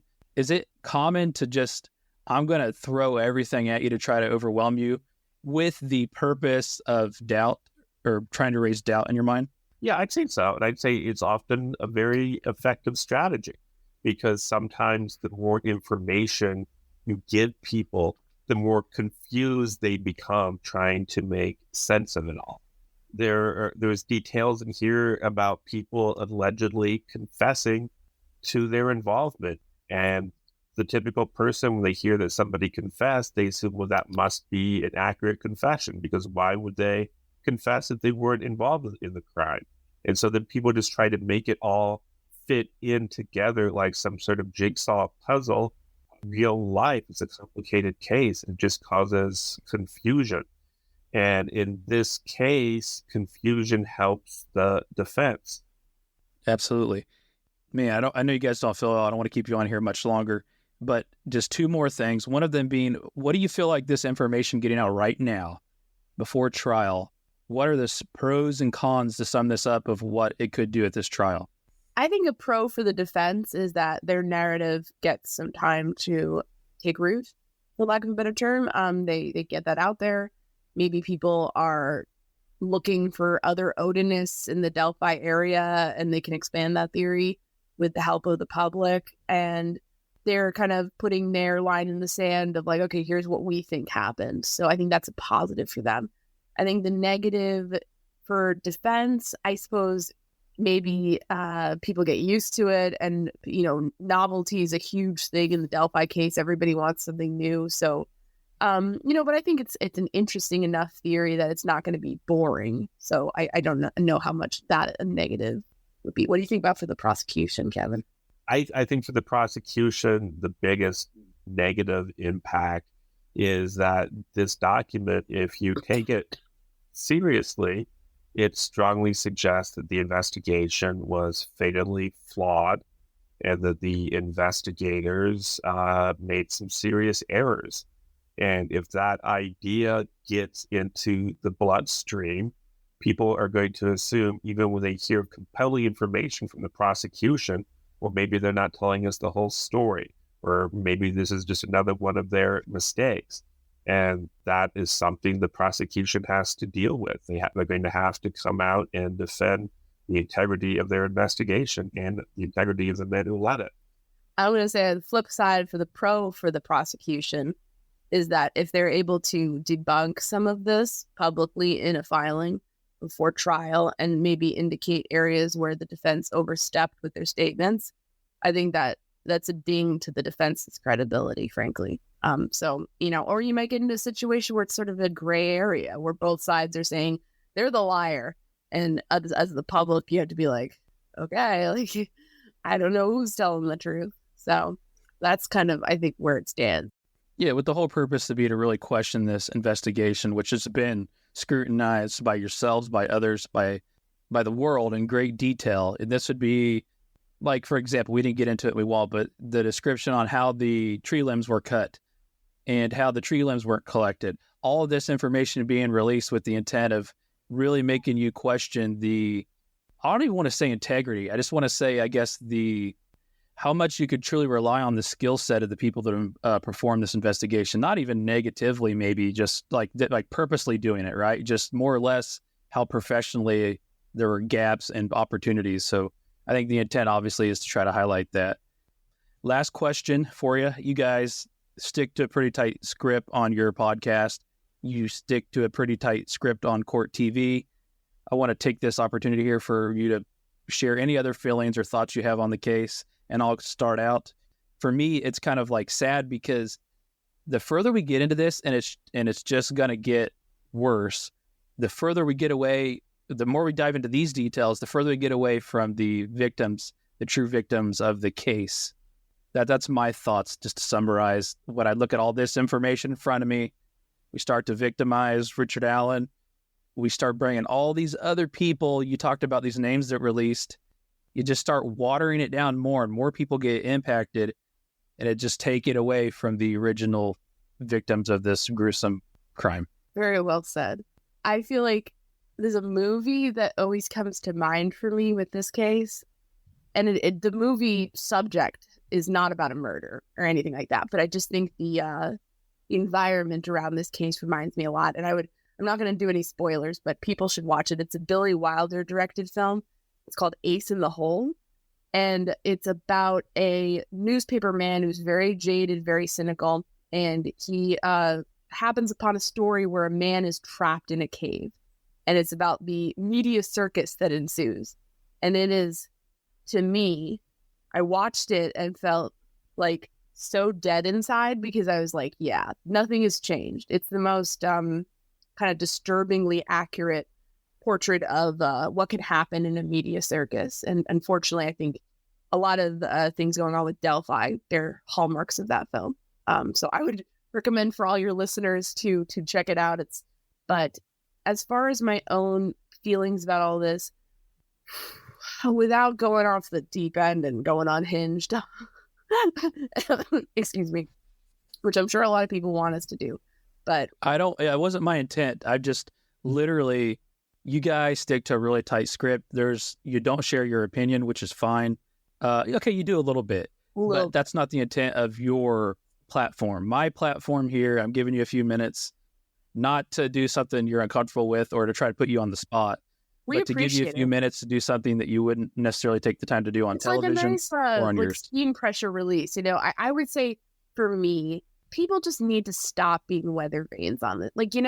We're all waiting for information, and the amount of times, people, I feel like when Alan got arrested, people were like, he's the guilty, get him. And it's like, okay, he's just been arrested, fella. Let's just see what the case against him is, see what his attorneys have to say. And then, they release photos of him looking, disheveled and not in good spirits in prison. And then, oh my gosh, he's being tortured.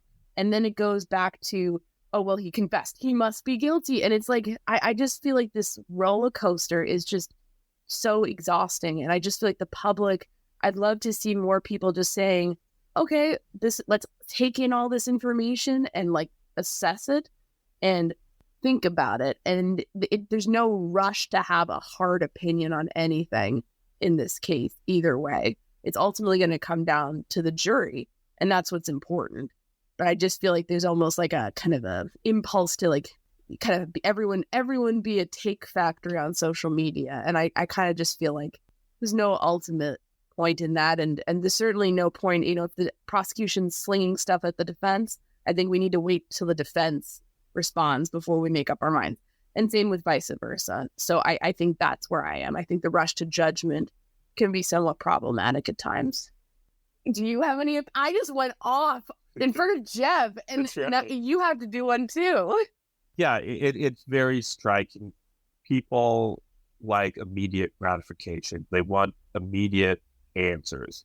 And so when something like this comes out and is revealed, they want it to be definitive and they want to be able to believe it without having to do any further reading or investigation.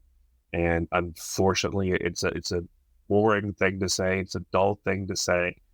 But before you can come to any final conclusions, you really do have to get the other side of the story, and you have to wait. And we certainly hope that the prosecution files a substantive response to this soon. And we hope it's not sealed, because we think people have a right to see it, and so they can evaluate the work their public officials have been doing in their name on this case. Well said. And I appreciate both of your time. Check out our previous conversations. They're all on there. We haven't broken it down in long form. What we have done is a pretty good job of a couple probably hours of listening time that would summarize this case really well without going into the greatest detail. If you want to hear more detail, obviously check out the Murder Sheet podcast, murdersheetpodcast.com. You guys have a really neat Facebook group that I'm a part of. So I think if anybody's interested in that, you should look into that. And anything else you guys want to plug or share? What did I miss here? No, you did it. That was perfect. And yeah, just check out our Facebook group. It's really pretty chill, I think, for a true crime Facebook group, but just don't fight. I'm in a couple of these Delphi Facebook groups, by the way. And yeah, they're very different. They vary in difference from group to group in comparison to your guys'. I will say that. Yeah, we try to do something a little different. We have an excellent moderator, and people get mad at us because they like go in and act up and then get kicked out. And they're like, you kicked us out. And we're like, we leave everything to our mod, and she boots first and asks questions later. So she's awesome.